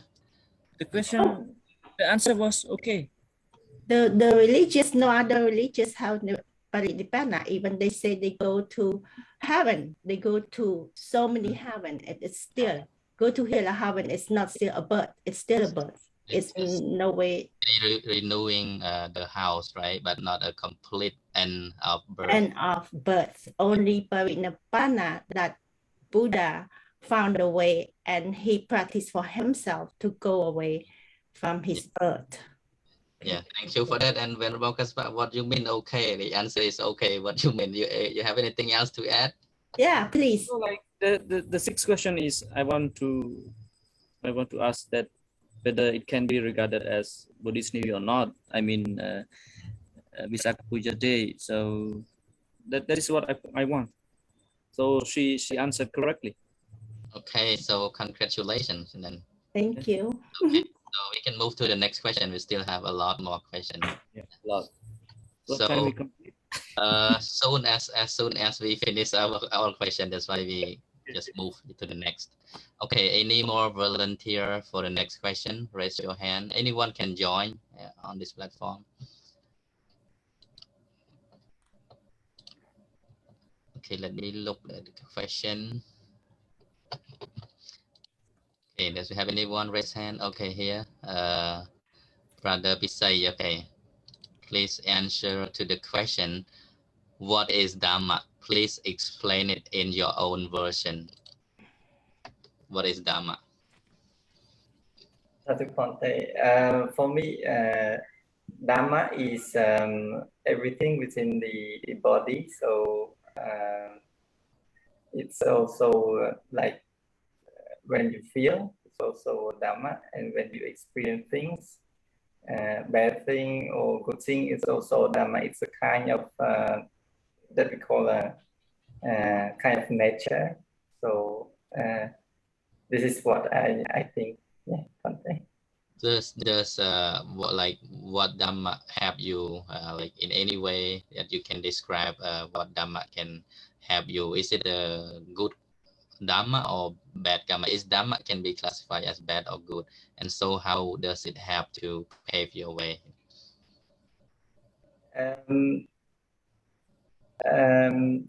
Yeah, that's a difficult question, Pante. Let me think. When it helps to overcome challenges in the life, like when you see the truth, like you feel that it's anatta, it's comes or it happens because of some reasons that because without any root cause, it will not happen. So when you see it in that way, then it helps. If it's a steep challenge, then it becomes less challenging. And if it's like a very happy moment, you have to also be careful. So this is what I learn and try to practice as well. Okay, thank you. Does anyone else want to share the same question? Yeah, on the same question. Brother Puni, Bhante. Okay, Puni, please. Yes, Pante, Anamasaka again. The word Dhamma to me is, if we can break it down to Dor and Mat. Dor means to hold, to support, to so to me, the word Dhamma is everything you see. So everything you see is, you can see as a nature, or you can see as nature, or everything you see has a cause. It's a resultant. It's a resultant of the cause. So Dhamma, if you look down deep, there's always cause and effect. So in this life, including the way you think, how your bodies arise, that's Dhamma. How your body arise has a cause. How you are thinking has a good cause and a bad cause. So Dhamma is everything you see with the cause and effect, sir. Thank you. Thank you for sharing part of it. I still want to hear from more people, as you know, I think still more points can be added onto that question. It's a very broad one. Yes, who's that line? Sister, the line. For me, good Dhamma is like being a best friend, and because having a good friend is better than a normal friend that pushes you to whatever you want, support you, whatever you want, even it is wrong. But good Dhamma is like being a best friend that could slap you in the face and tell you the truth. And so this is good Dhamma to me. Yeah, thank you. Yeah, thank you. That's a good way to put it. Anyone else want to share more? And one more person. Bhante, can I read from our Dhamma friend from Facebook? Yeah. Yes, so we have Sister Peng Thaurin. She's still with us at the moment. So she joined Dhamma is the teaching of the Buddha. And Bhante Kunsim, the Dhamma is real nature of life. Thank you, Bhante. Yeah, thank you. It's all accepted. I mean, it can be accepted, all the answers given from all of you. And just let me add it a little bit more. You can say Dhamma can be regarded as the teaching of the Buddha, but Dhamma at all, even without the Buddha arising, we always experience Dhamma in our daily life, even without the Buddha. But when the Buddha come into light, into enlightenment, so Dhamma becomes even more clearer for us. We have found our way through his teaching. So that's why there was a question asked, who, which came first between the Buddha, the Dhamma, and the Sangha, which came first? So when we reflect upon that question, we kind of see that Dhamma is already exists even before the rising of the Buddha. But when the Buddha arise, because the Buddha is regarded as like the doctor, right? So medicine arise everywhere at any time, but there is no person who find out what kind of medicine can be used to cure that kind of disease or that disease, you know. So when the Buddha came, he started, you know, found out the way, found out that this nature, these trees or this leaf can be used as medicine to cure this kind of disease, you know. So let's come back to the term Dhamma. As Brother Pondi has given the root of the term is Thara. Thara means to support, to uphold something which uphold its own nature. If it is bad, it is bad. It is good, it's good. So bad nature, bad things bring bad result, cause bad consequences, and good thing, good Dhamma bring good consequences, something like that. So we can say in general, whatever we experience in our daily life, through the way we see, hear, smell, taste, touch, and think, through these six sense doors, can be called as Dhamma. You know, it happens throughout our six sense medias, even bad thing or good thing, wholesome or unwholesome, evil or merit. So all are Dhamma, regarded as Dhamma. But remember, bad Dhamma, akusala, will bring us down to the woeful states, you know. But wholesome Dhamma, meritorious Dhamma, will bring us up to the good existence, to the happy abode. So this is something I would like to share on the terms of Dhamma. I hope you all can get it more. Okay, let's move to the next question from Venerable Kasapa. Please present your question. I think you just present your question and let's see if anyone would like to answer that. Okay. Okay, if no volunteer, I will pick. Yeah, please. Okay, Madam Kunmili, I think you like that question. Okay, what is the difference between complete passing away, Mahaparinibbana, and ordinary passing away? The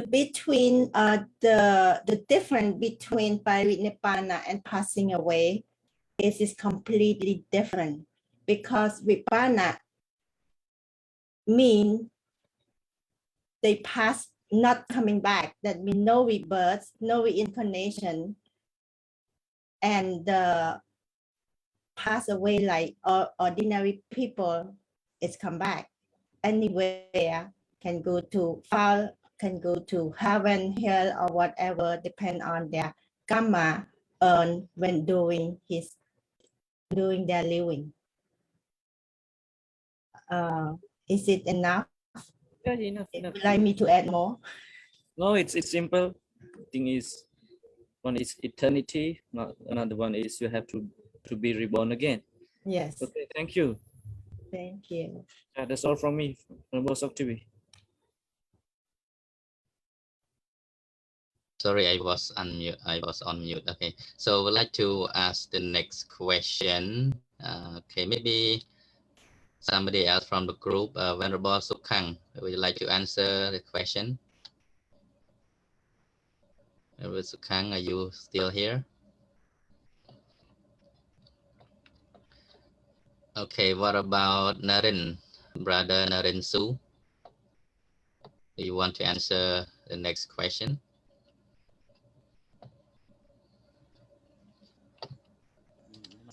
I cannot answer.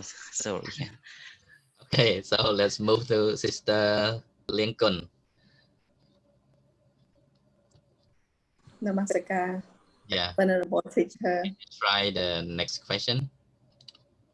I will try, but in my opinion, your question are difficult for me. It's easy. Okay. Okay, please give your personal idea about what meditation is and why is it so important to practice meditation. You get a question. Just personal experience, you know, from your practical experience. What meditation is, and it's important to me. Yeah. Okay, I can say that meditation is a kind of mindful techniques, practice to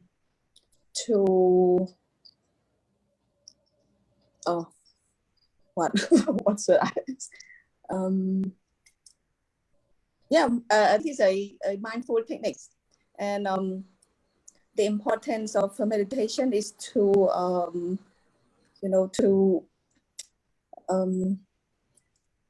to train the mind on the I can say that an educated path by the techniques. For example, if we do anapanasati, so the technique just try to to train the mind to follow the path by seeing the breath, the natural one as it goes in and come out. And more benefit is to strengthen the mind and also to develop the wisdom and many others. But I can say in short that to develop wisdom. Okay, yeah, thank you. Yeah, that can be accepted as some good points you made already.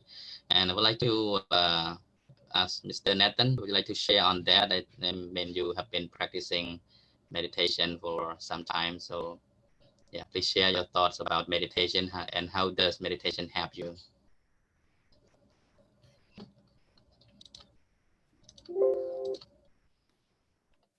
Well, I have been practicing for a while, and if for myself, it's a way to I don't know how to expound on it much differently. It is a method of mind training of developing one's sense of fuller sense of reality and overcoming the kilesas, the defilements, and getting a better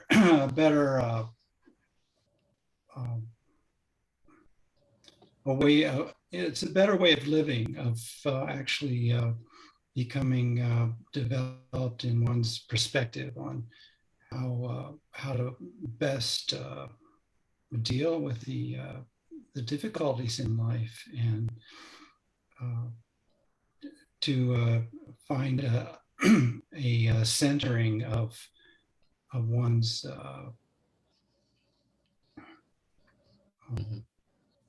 understanding and a calming effect, because we have daily challenges in our lives that are pulling us in all different directions, and meditation is a way of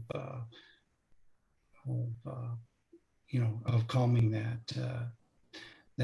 those activities of the mind that can draw us in different directions that aren't productive to our own well-being.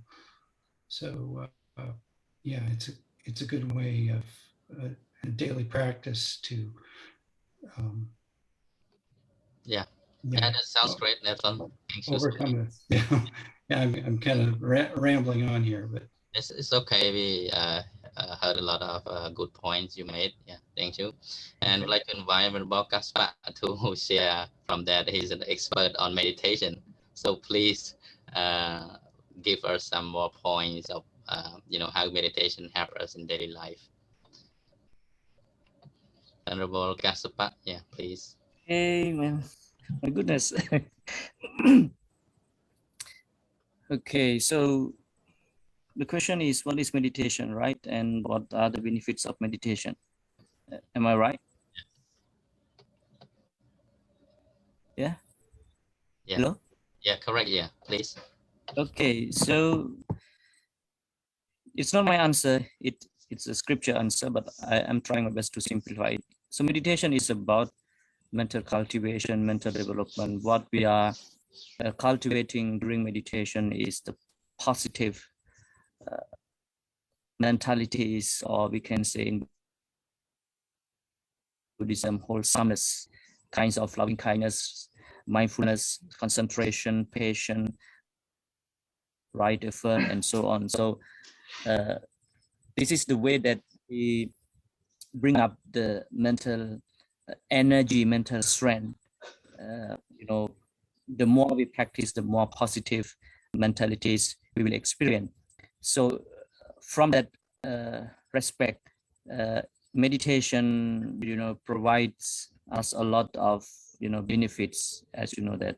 So the more we are aware of our own thoughts, the more capability of controlling it, and as Nantal said, that you can direct it whatever you want, and this is how the meditation helps you.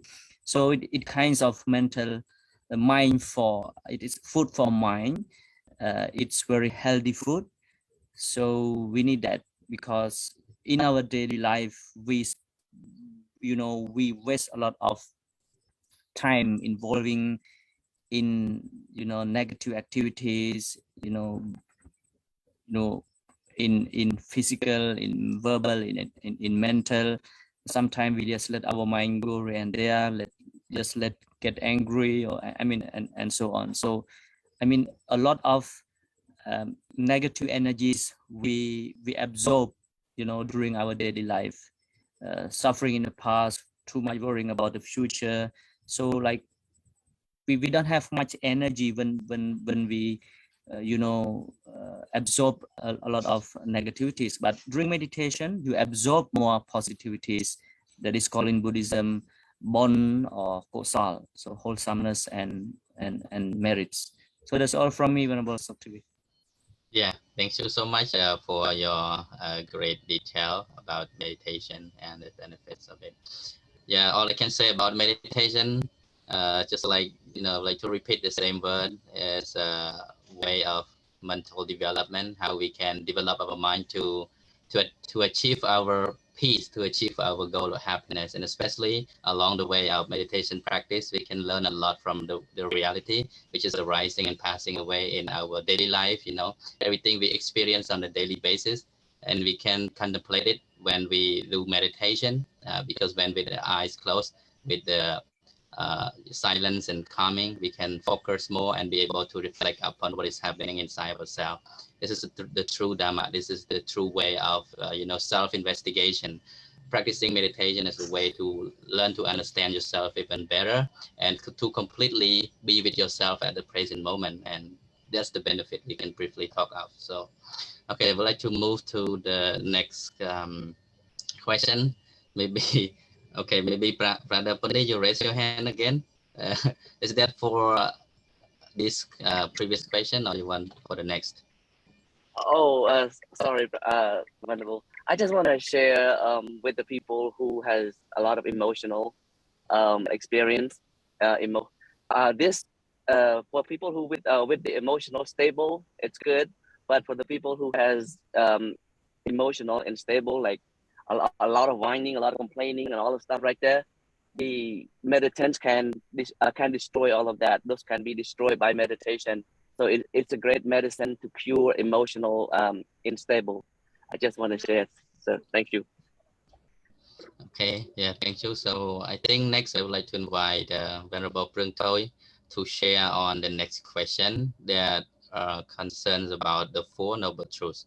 Why is it called the Noble Truths? Is the Noble Truths different from the normal truths? You know, what's the difference between Noble Truths and normal truths, and how many of them? Please share your knowledge about that. Venerable Prung Toi, please.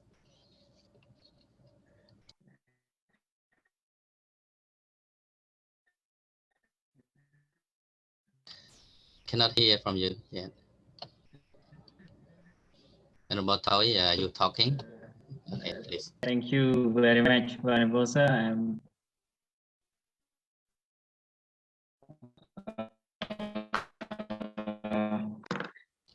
Have not supposed that the question will come to me. I just come and chat. Yeah.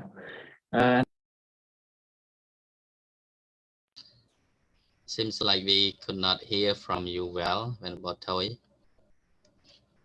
think your video is off, but we still cannot hear from you. Venerable Toi, are you here? Okay, Okay, somebody else raised their hand. So yeah, Yom Kunmili, yeah, you can go first with this question. Yeah, the normal truth versus the noble truth. What's the difference? The answer, can I say in Khmer, make sure I understand the question right? Is the true Sajja Araya Sajja copy Sajja yang mai? Normal.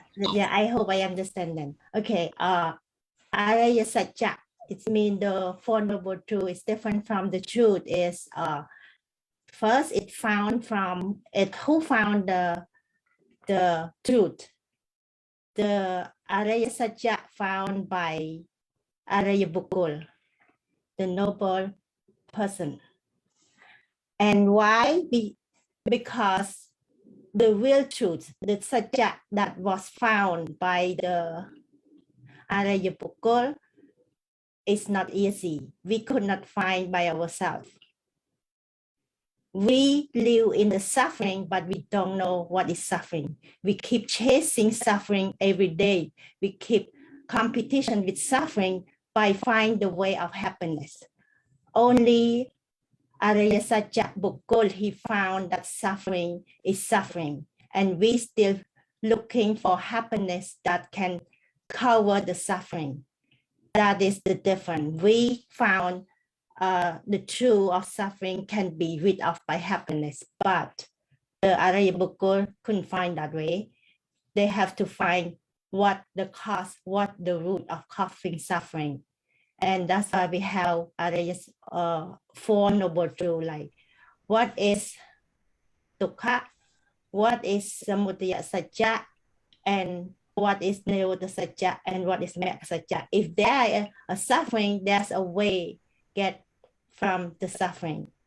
And all those four was found by Araya Bukul only, not the normal person can find it. This is the difference. Thank you. Yeah, thank you. I think you raised some very interesting points during the answer. And would like to hear from Rabbi Toy now as he get back with the internet. Rabbi Toy, yeah, please. Thank you, Honorable. Can you hear me clearly? Yeah, please. Yeah, okay. Sorry for the internet connection. Okay, so from my understanding, what is the noble, the Four Noble Truth? In Pali, we use the term Chaturariya Sajja. Chaturariya Sajja. That Chatu mean four, and Ariya mean the noble, and Sajja mean the truth. So what does it mean? The noble truth is a truth that cannot be changed, from my understanding.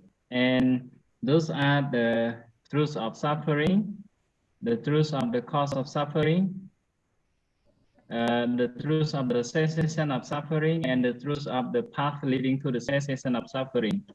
That is the way that the Buddha sought. He found that in order to get rid of suffering, we can practice the Four Noble Truths. First, we need to understand what is suffering and realize the cause of it, and know the cessation of the suffering, and then we practice the path, which is the Noble Eightfold Path, like the Noble Eightfold Path, Samadhi in Pali, Sama Sankappa, Sama Vayama, Sama Sati, Sama Samadhi, Samadhi, Sama Sankappa, Sama Vacha, Sama Kamanta, Sama Ajiva, Sama Vayama, Sama Sati, and Sama Samadhi. And by practice the Noble Eightfold Path, we can get rid of the suffering, and that is the ultimate goal of the Buddha, of the practice in Buddhism. Thank you very much, Venerable Sir. Yeah, that's a great answer. You have just gave right here. And I hope that everyone also can get the meaning of the noble truth versus the noble truth, as Nyom Kunmili also share thoughts about what the difference is. As you know, normal is normal, but noble is something higher, and that can only be seeked after, that can be achieved by the noble person who have completely, you know, walk on that path. That's why sometimes it's called the noble path, because that path, you know, can be found or can be practiced by the noble ones. Those who practice the middle path, and you know, they are bound to become the noble ones in the future if they truly put it, you know, walk on the right way and do it correctly.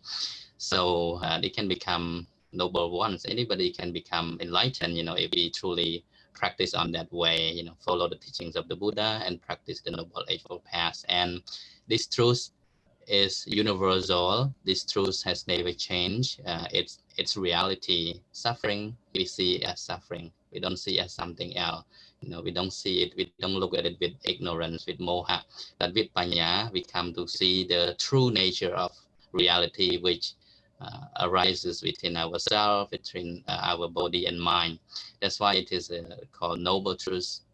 It's not something as normal person can see or can understand, you know, but through the guidance of the noble ones, that we able to understand it and able to put it into practice, and then we become enlightened one too, noble person too.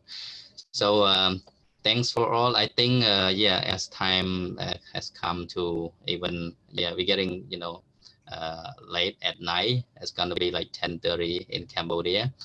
And so I'm gonna miss my breakfast again like yesterday too. So I think that's enough for the session today. Before going to end passing to our moderator, I would like to say thank you, express my heartfelt thanks to everybody. I would like to appreciate for your participation in answering the Dhamma quiz.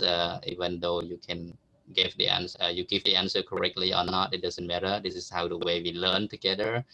This is how the way we, you know, exchange the conversation, the Dhamma discussion, to welcome also celebrate the Visākha Day as a Cambodian Buddhist, and as also Buddhists around the world come together, you know, to celebrate Visākha in order to honor the Buddha, his life, enlightenment, and his Parinibbana, especially to reflect on his attributes of compassion, his purities, and his wisdom that he has, you know, given to us. And so as a Buddhist, as followers, we pay our honor to him, we venerate him, and we make offering to him by practicing his teaching. That's why in his Mahaparinibbana Sutra, he said that Yo Dhammang Pasati, so Mang Pasati.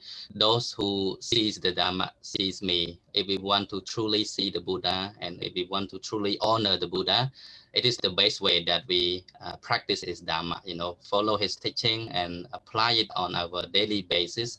That way we truly honor our founding father, which is the Buddha. So thank you all for joining together. I would like to pass to the moderator to end the session today.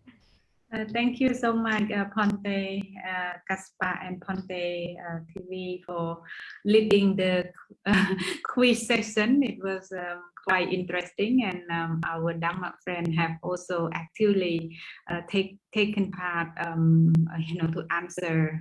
So I admire the knowledge and the great sharing from all of you.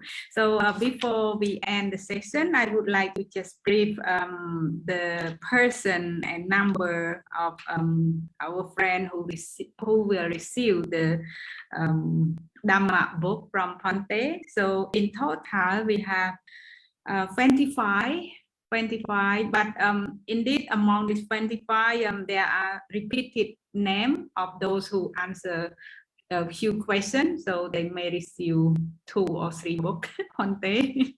So first we have Ponte Suthon Suong. Second is Ponte Kunsim. Third, Hieng Suk Kim. Fourth, Piseth. Fifth, Punipo, Brother Punipo. And sixth, Teacher Piseth Po. 7 Henry Key, 8 Daline, 9 May Sinat, he follow from Facebook, and also the other friend who follow on Facebook, Chivat Ruh Ruh Khmien Mai, 11 Hieng Suk Kim, 12 Khao Rin Peng, 13 Nathan, 14 again Ponte Suthon Suong, 15 Sister Sakon Tim, our co-moderator tonight, and 16 Sister Konmili, 17 is Pisākha again. I think he answered the question for his Dhamma. And 18 Brother Ponipo. Yeah, he is using handbook, I think. 19 Sister Daline again. 20 Tauren. 21 Konsim. Ponte Konsim again. Yeah. And yeah, I think most the rest like the 22 Sister Konmali again, 23rd Sister Liang Kun, and 24 is Nathan, and 25th I think we also give the gift to our speaker, right? Ponte Prim Toy, who answered the last question, Ponte. So in total it's 25th. But the person among the 25th is only 16 Ponte and you forgot yourself. Oh yeah. Me? Yes. Oh. Yourself included.